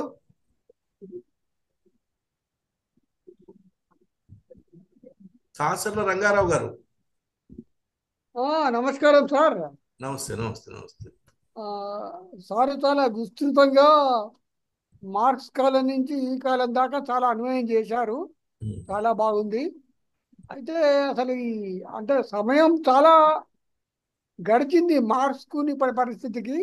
చాలా చాలా మార్పులు వచ్చాయి, చాలా చాలా పార్టీ సిద్ధాంతాలన్నీ చాలా చాలా మార్పులు వచ్చాయి. అయితే సబ్జెక్ట్ చాలా విస్తృతమైంది. సార్ అన్నట్టు మార్క్స్ జర్మనీలో వస్తుందని చెప్పారు, అమెరికాలో వస్తుందని చెప్పారు, కానీ రష్యాలో వచ్చింది, చైనాలో వచ్చింది, తర్వాత క్యూబాలో వచ్చింది.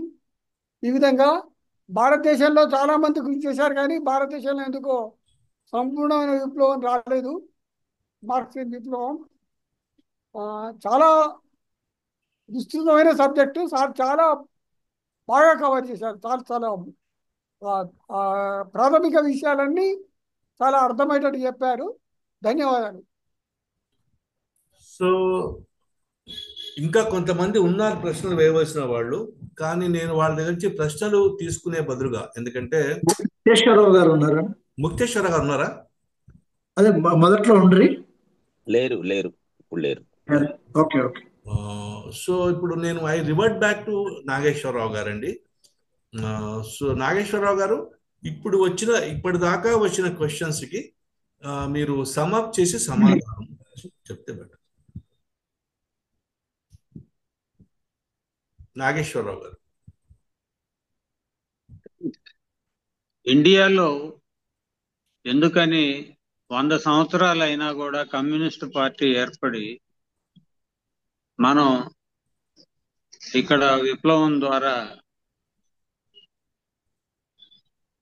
శ్రామిక రాజ్యాన్ని నెలకొల్పుకోలేకపోయాము అనేది 2-3 ప్రశ్నల యొక్క ఉమ్మడి అభిప్రాయంగా వచ్చింది.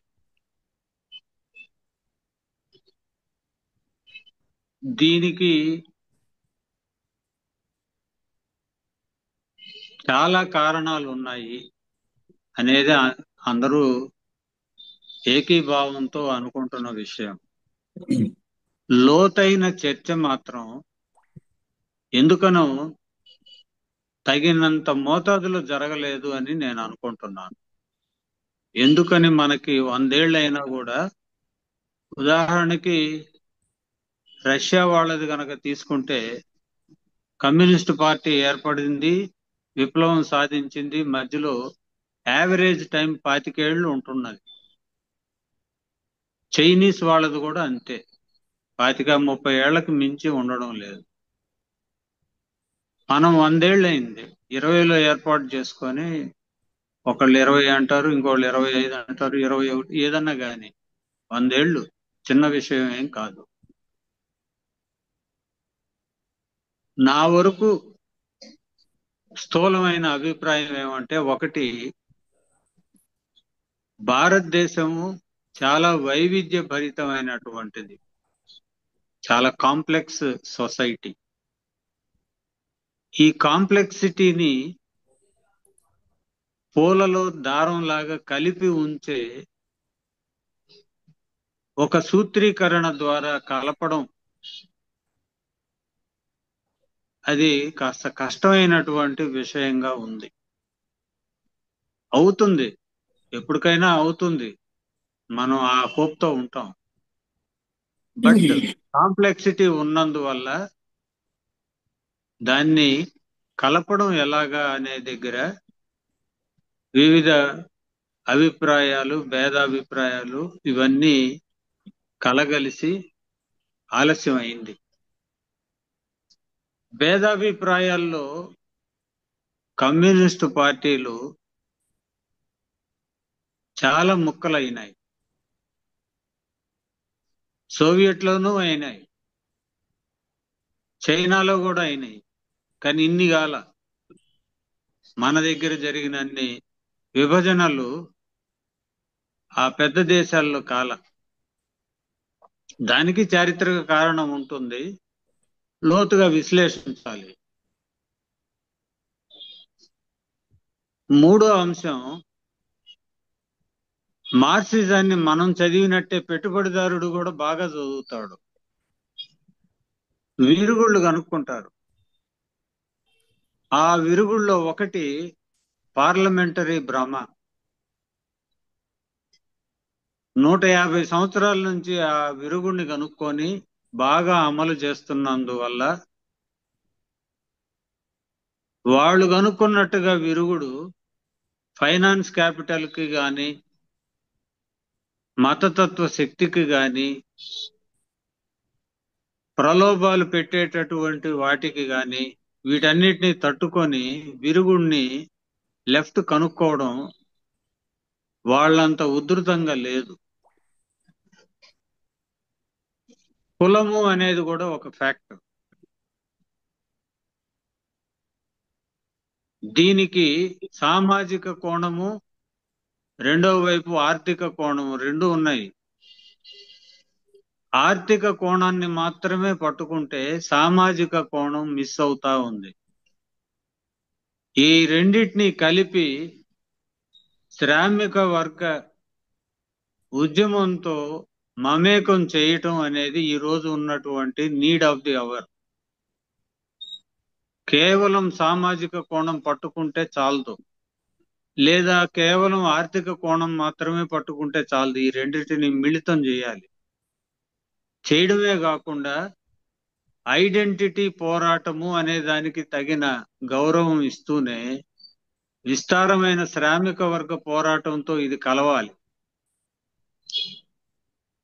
నా వరకు నా అవగాహన అంత మేరకు వచ్చింది. తర్వాత పెద్దలు చాలా మంది ఉంటారు, ఇంకా అనుభవజ్ఞులు ఉంటారు. వాళ్ళు కొత్తదనంగా ఏదన్నా చెప్తే నేను కూడా స్వీకరిస్తాను. మనం పెట్టుకున్నది మార్క్సిజం కదా, మీరు చారిత్రక భౌతికవాదము వీటి గురించిన లోతైన విశ్లేషణ చెప్పలేదేమిటి, అసలు అది కదా అన్నారు. చూశాను, ఒకళ్ళిద్దరు మన వాళ్ళు గుర్తించినట్టుగా మార్క్సిజం అనేది చాలా వ్యాస్ట్ సబ్జెక్టు. మురళికి కూడా చెప్పాను, అంత పెద్దదాన్ని కుదించి 40 నిమిషాల్లో చెప్పడం సాహసమే అవుతుంది. ఎట్ట చెప్పాలి అని అనుకున్నప్పుడు కొద్ది పరిచయాన్ని అందులో కలిపానే గాని అచ్చంగా అది చెప్పలేదు. దాన్ని మాత్రమే మనం టచ్ అందువల్ల ఏమవుతుంది అని అంటే పూర్తి అకాడమిక్ అవుతుంది. అది పూర్తి అకాడమిక్ అయితే మన కాంటెంపరీ జీవితంతో అది సమన్వయం కాదు.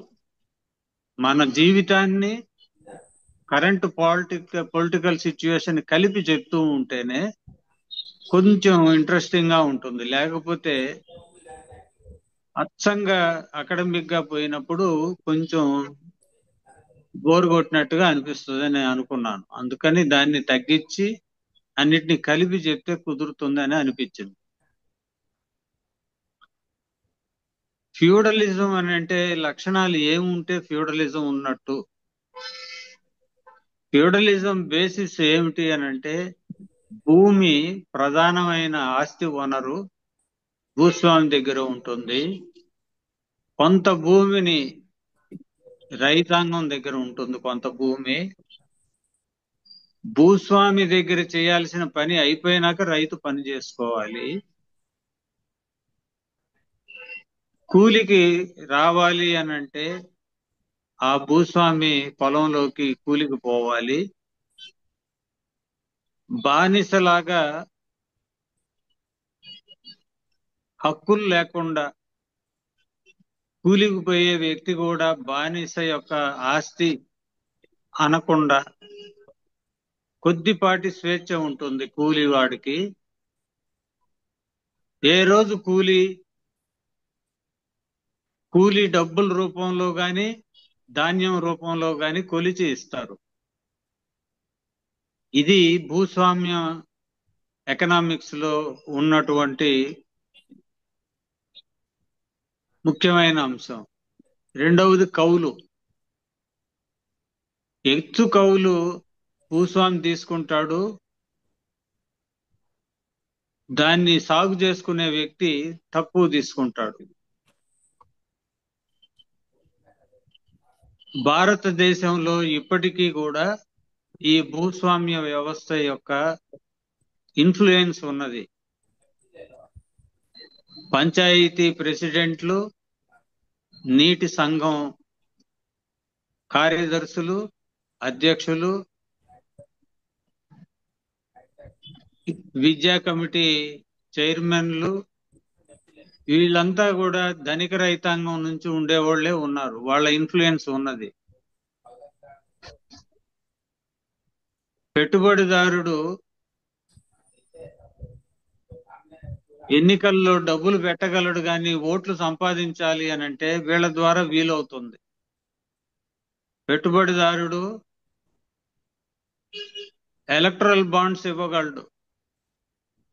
ఓట్లు ఇవ్వాలి అని అంటే కులము, ఆ భూస్వామి ధనిక రైతాంగము వీళ్ళందరూ సహాయం చేయకపోతే ఓట్లు రావు. ఆ విధంగా మనకి భూస్వామ్య వ్యవస్థ భారతదేశంలో ఇంకా ఉన్నది. పూర్వం ఉన్నట్టుగా 100 ఎకరాలు 200 ఎకరాలు ఆ రూపంలో లేదు, కానీ ధనిక రైతాంగం ఎక్కువగా ఉన్నది.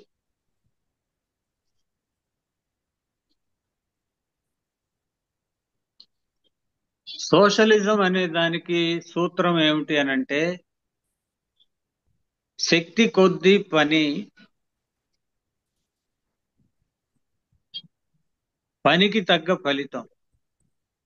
నీ దగ్గర ఏమేమి స్కిల్స్ ఉన్నాయో వాటన్నిటిని ప్రొడక్షన్లోకి పెట్టి నువ్వెంత ప్రొడక్షన్ బయటికి తీస్తావో దాని ప్రపోర్షనేట్ గా నీకు వేజెస్ ఉంటాయి. సోషలిజం అది. కమ్యూనిజం అని అంటే నీ దగ్గర ఎంత శక్తి ఉందో అంత ధారపోయి ఉత్పత్తి తీ, నీకు నీ కుటుంబ అవసరాలకు ఎంత కావాలో ఆ మేరకు తీసుకో, మిగిలిందంతా సొసైటీకి హ్యాండ్ ఓవర్ చేయి. ఆ సొసైటీ ఏం చేస్తుంది? ఇంటర్న్ శ్రామిక వర్గ నాయకత్వంలో ఉన్నటువంటి ప్రభుత్వం కాబట్టి నలుగురికి మేలు చేసే యూనివర్సిటీ, రోడ్డు, పార్కు, హాస్పిటలు, విజ్ఞాన కేంద్రాలు, ఇటువంటి పరిశోధనా కేంద్రాలు వీటిని నిర్మించి మళ్ళీ ఆ ప్రజలకు ఉపయోగపడేటట్టు చేస్తుంది. కనుక ఇప్పుడు మన ప్రపంచం మొత్తం మీద ఎక్కడా కూడా కమ్యూనిజం అనేది లేదు. అది ఒక ఆదర్శం. కమ్యూనిజం అక్కడికి చేరుకోవాలి మనం అందరం. సోషలిజం కూడా పూర్తిగా తయారు కాల. చైనా అంగీకరించింది మాది సోషలిజం పూర్తి స్థాయిలో తయారైన దేశం కాదు, కటిక పేదరికాన్ని మాత్రమే నిర్మూలించాము, శ్రమకు తగ్గ ఫలితం మా సూత్రంగా పనిచేస్తూ ఉన్నాం. అవసరం కొద్దీ తీసుకోవటం అనే దశకు చేరుకోవాలి అని అంటే ఇంకా మేము 40 ఏళ్ళు పైన పనిచేయాల్సి ఉంటుంది. భారతదేశంలో యూనిటీని ఎలా నెలకొల్పుకోగలం లెఫ్ట్ ఫోర్సెస్ మధ్యలో అని అంటే కార్యాచరణ, మినిమం ప్రోగ్రామ్ పెట్టుకొని ఈ మినిమం ప్రోగ్రామ్ ని మేము అంగీకరిస్తూ ఇష్యూ బేస్డ్ గా పనిచేస్తూ ఉంటాము అనగానే మొదట ఒకళ్ళు ఇద్దరు బయలుదేరతారు. నచ్చింది, ప్రజల నుంచి మంచి సహకారం వస్తుంది, అది పెద్ద ప్రవాహం అవుతుంది. అంతేగాని ఏ ఒక పార్టీయో పూనుకొని ఇక్కడ విప్లవం తీసుకొని రాగలము అనే స్థితి నాకు తెలిసి మన దేశంలో వర్తమానంలో లేదు. ఎన్నో శక్తులు కలవాల, ఒక విశాలమైన వేదిక ఏర్పడాల. ఈ కార్పొరేట్ మతతత్వానికి సంబంధించిన ఈ ఫ్రెండ్షిప్ ని బ్రేక్ చేయాలి అని అంటే చాలా దూరం నడవాల్సిన అవసరం ఉంది.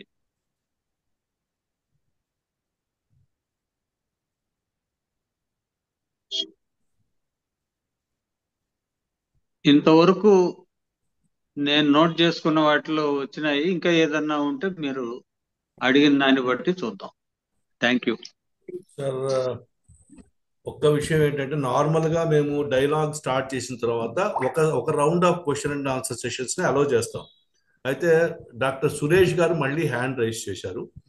సో నార్మల్ గా అయితే మేము అట్లా తీసుకోలేము, ఎందుకంటే సెషన్ ఒక చోట ఎండ్ అవ్వాలి. ఒక స్పీకర్ కూడా మీ వయసు దృష్ట్యా మేము కూడా మిమ్మల్ని ఎక్కువసేపు కూర్చోబెట్టలేము.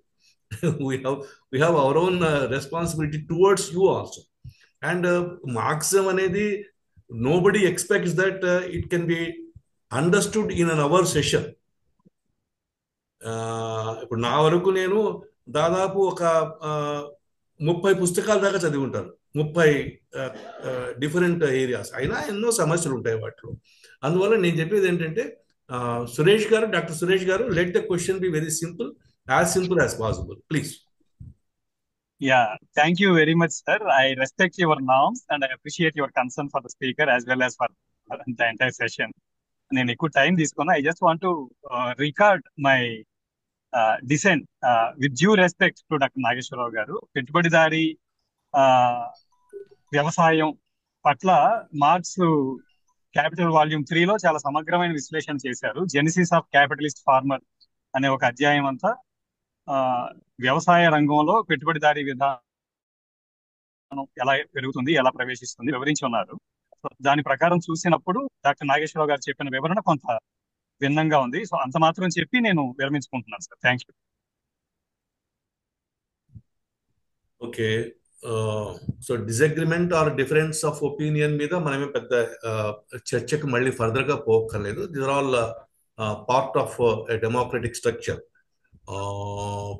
And it is also true that Asiatic mode of production మీద మార్క్స్ చాలా ఎక్స్టెన్సివ్గా రాశారనే విషయం కూడా అది వాస్తవమే. ఎందుకంటే గ్రండర్సేలో క్యాపిటల్ వాల్యూమ్ 3లో ఆ తర్వాత ఆయన రాసుకున్న చాలా నోట్స్లో lot of huge notes which are not at even been అంటే ఓకే జస్ట్ అలా రాగానే ఉంది, కానీ వాటిలో చాలా ఈ ఏషియాటిక్ మోడ్ ఆఫ్ ప్రొడక్షన్ అంటే ఆయన దాంట్లో చైనాని అబ్జర్వ్ చేశారు, ఇండియాని అబ్జర్వ్ చేశారు, రష్యాను కూడా పార్ట్ ఆఫ్ 2 భాగాలుగా విడగొట్టి Asian part of Russia and European part of Russia ఈ ప్రొడక్షన్ ఏరియాస్ ని కూడా ఆయన ఎగ్జామిన్ చేశారు. That's a very huge subject. In fact అది బహుశా అంత దూరం వెళ్ళడం కష్టం అవుతాము. ఇంకొకరు ఎవరో హ్యాండ్ రైజ్ చేశారు, సిఎల్జీ నాథ్ గారు. సార్ సిఎల్జీ నాథ్ గారు please. Sir, am I audible and visible? Yeah, you are audible. Please. Sir, మతతత్వవాదం అనే మాట నేను సార్ ఉపయోగించారు నా ఆఫీసులో sir. So I have a small brief thing to say that Congress ని ఒక మతతత్వ శక్తి కింద ఎవరు చూడలేకపోతున్నారు మార్క్సిస్టులు. ఎందుకో తెలీదు. కాంగ్రెస్ అనేది వక్ఫ్ యాక్ట్ గురించి నేను బాగా పరిశీలిస్తే అది కేవలం ముస్లిం మతతత్వ శక్తిగానే కనిపిస్తుంది తప్ప కాంగ్రెస్ కోర్టు పరిధిలోకి వక్ఫ్ రాకూడదు, హైకోర్టు కంటే వక్ఫ్ పైన ఉండాలని ఇండియన్స్ అందరూ కాంగ్రెస్ తో సహా చేస్తున్నారు. కాబట్టి వాళ్ళు కూడా మతతత్వ శక్తి. మన కమ్యూనిస్ట్ ఆర్గ్యుమెంట్ ప్రకారం కేవలం బీజేపీ వాళ్ళు మతతత్వ శక్తులు, ముస్లిం సపోర్ట్ చేసేవాడు సెక్యులర్ వాదులు అనే పద్ధతిలో కన్వెన్షనల్ థింకింగ్ ఉంది. దాన్ని మార్క్సిస్టులు అందరూ మార్చుకోవాల్సిన అవసరం ఉందని చెప్పేసి నేను సవినయంగా అనుకుంటున్నాను. Please, thank you very much for this opportunity sir. Thank you sir. ఇది కూడా ఒక ఒపీనియన్. వీటి గురించి మనం అంటే opinions are everybody is at liberty to have their own opinion. So నేను రిక్వెస్ట్ చేసేది ఏంటంటే మార్క్సం ఒక ఇంట్రడక్టరీ లెసన్ లాగానే మనం ఇంట్రడ్యూస్ చేసాం. యాక్చువల్గా ఈ ఎంటైర్ సబ్జెక్ట్ సిఎస్డి కాంటెంప్లేట్ చేస్తున్న సబ్జెక్ట్ ఏమిటంటే అసలు major political ideas which have influenced India in the last 100 years అనేది మన మెయిన్ సబ్జెక్ట్. సో ఇవాళ మనం మార్క్స్ ఇంట్రడ్యూస్ చేసాము క్రొనాలజికల్ గా, Marx, Gandhi, then even we are discussing about Savarkar, then Nehru, Ambedkar and Lohia. So this is a process. ఇక్కడ final గా మళ్ళీ ఎవరికి వాళ్ళు వాళ్ళ స్టడీని ఇంక్రీజ్ చేయాల్సిందే. దీనికి వేరే మెథడ్ అంటూ చేయలేదు. సో ఒక final or closing remarks both from doctor Muralidhar and doctor K Nageswara Rao garu invite చేస్తూ will go to the end of the session. Sir 2 minutes మీ ఇద్దరి రిఫ్లెక్షన్స్. ఇవాళ మనము యాక్చువల్గా సెషన్లో నేను ఇంకా 2-3 మాట్లాడించలేకపోయాను, బట్ తప్పదు ఒక్కోసారి అట్లాంటి. ఎవరిని మాట్లాడించలేకపోయినా వాళ్ళు please kindly exonerate me for today. Please sir, doctor Muralidhar garu, doctor Nageswara Rao garu 2 minutes final reflections. Sir Nageswara Rao sir మీరు మాట్లాడతారా? కంప్లీట్ చేసి అవునండి. Okay sir. It's really wonderful session in my view. కాకపోతే దీన్ని నేను అనుకోవడము ఇచ్చినటువంటి గివెన్ టైంలో అత్యంత సమర్థవంతంగా నాగేశ్వరరావు సారు దీనికి న్యాయం చేసినారనేసి నేను భావిస్తున్నాను. మనము ఉన్న డిస్కషన్, అందుకే నేను సార్కి చెప్పింది ఏమనంటే ఒక 45 minutes 1 hour మాత్రమే టైం ఉంటుందండి. మిగతాదంతా కూడా డిస్కషన్ పార్ట్ ఉంటుంది. మా వాళ్ళు చాలా డిఫరెంట్ క్వశ్చన్స్ వీటన్నిటితో కూడా వస్తారు. ఎందుకంటే సార్కు మన సెంటర్ ఫర్ సోషల్ డైలాగ్ ఇంత ముందు కూడా నేను ఇన్విటేషన్ లో పంపించినాను, కానీ అదే పార్టిసిపేట్ చేయమని చెప్పి ఆయన ఎందుకో స్పీకర్ గానే పార్టిసిపేట్ చేయడానికి ఎన్నుకోవడం ద్వారా మీరు గతంలో మా సెషన్ లో కూడా వచ్చిందంటే ఇక్కడ ఎట్లాంటి ప్రశ్నలు వస్తాయి అన్నటువంటి ఇది కూడా మీకు ఉండిండేది. ఇంకా ఇంకా తక్కువ టైంలోనే ఎక్కువ సమాచారాన్ని కూడా మీరు ఇవ్వడానికి వీలైండేది. ఇప్పటికన్నా నేను మన మార్క్సిస్ట్ మిత్రులకు కానీ జనయజ్ఞాన వేదిక వాళ్ళకి కానీ అందరికి కూడా చెప్పేటువంటిది ఏమనంటే, the centre for social dialogue ఈ సెషన్ అన్నటువంటిది ఇది ఒక విస్తృతమైనటువంటి అభిప్రాయాలకు సంబంధించినటువంటి వేదిక. ఇక్కడ మనము పార్టిసిపేట్ చేస్తే మాత్రము మన విస్తృతి మరింత పెరుగుతుంది. ఆ రకంగా పెరిగింది అనడానికి నేనే ఒక ఉదాహరణ లాగా, ఎందుకంటే I can accept any sort of type of discussion with equanimity. ఆ రకమైనటువంటి ఇది అనేది మనకు వస్తుంది సార్. Thank you sir. ఇప్పటి నుంచి నాగేశ్వరరావు గారు మన సెషన్స్ లో రెగ్యులర్ గా పార్టిసిపేట్ చేస్తారా అన్నటువంటి ఆశాభావాన్ని వ్యక్తం చేస్తూ, మీకందరికి కూడా రవికుమార్ గారికి, బాలమోహన్ దాస్ గారు, వీళ్ళందరూ కూడా మాకు పెద్దలు. బాలమోహన్ దాస్ గారు వాళ్ళందరూ కూడా ఇట్లాంటి వాళ్ళ నుంచి మేము చాలా విషయాలు నేర్చుకున్నాం sir. Thank you sir. Thank you very much for giving me this opportunity to share my views in 2 minutes. Thank you. Next Nageswara Rao sir. Nageswara Rao closing remarks. Thank you. Murali ఈ టాపిక్ గురించి చెప్తావా అన్నప్పుడు మేషాలు లెక్కబెట్టి చెప్దామా అని అనుకుంటూ ఒక రోజు టైం అడిగి సరేనయ్యా చెప్తాను అని అన్నాను. దాన్ని మళ్ళీ ఒక వారానికి ప్రీపోన్ చేసి చెప్తావా, ఒకరోజు టైం తీసుకొని నన్ను నేను అంచనా వేసుకొని చెప్తాను అని అన్నా. విషయం ఏమంటే, మనకి వెనక నుండి తరుముకొని వస్తూ ఉంటే మన శక్తి సామర్థ్యాలు బయటకు విడుదలవుతాయి. నాకు అది అర్థమైంది. ఈ క్రమంలో నేను ఈ టాపిక్ మొత్తాన్ని యూట్యూబ్ లో ఏఐని ఉపయోగించి ఒక ఇంగ్లీష్ వర్షన్, అది 48 నిమిషాల టాక్, దాన్ని ముందు ప్రింట్ తీశాను. ప్రింట్ తీసిన దాన్ని తెలుగులోకి మార్చాను. ఆ తెలుగు మన తెలుగు కాదు, అన్ని తెలుగు భాషే, తెలుగు అక్షరాలే, కానీ మన తెలుగు కాదు. అక్కడ 2 రోజులు పోయింది. ఇప్పుడు మీరు సంధించిన బాణాలు కొన్నేమో మెత్తగా తగిలినాయి, కొన్నేమో గుచ్చుకున్నాయి. ఆ గుచ్చుకున్న వాటిల్లో నుంచి ఎందుకు గుచ్చుకున్నాయని నేను మళ్ళీ రివ్యూ చేసుకుంటాను, నేను సరి చేసుకుంటాను, జవాబు వెతుక్కుంటాను. ఇవన్నీ నాకు మురళీధర్ వల్ల, మన గ్రూప్ వల్ల సిద్ధించాయి. I'm very thankful to you. Thank you very much sir. మధ్యలో కృష్ణమోహన్ తర్వాత రెగ్యులర్ గా పార్టిసిపేట్ చేసే చాలా మంది ఇవాళ నేను క్వశ్చన్ అండ్ ఆన్సర్ సెషన్ లో ఇన్వైట్ చేయలేకపోయాను. I'm extremely sorry. Sarojini Devi garu, Prasuna, ఒక 3-4 ఉన్నారు. వాళ్ళని నేను డిస్కషన్ లోకి ఇన్వైట్ చేయలేకపోయాను, ఎందుకంటే because of the dense of the subject as well as the time restraints available. So నన్ను ఒకసారి క్షమించేసేసి అందరూ కూడా మళ్ళీ నెక్స్ట్ సెషన్ వెల్కమ్ ఇట్. ఎందుకంటే 2 hours అయిపోతుంది. 2 hours అనేది long session for any senior citizen. So thanking you all for your wonderful participation. thanking Professor Dr. Nageshwar Rao garu for his wonderful presentation, as simple as possible, because it requires a minimum of 100 sessions actually, because that's such a deeper subject, Marxism is.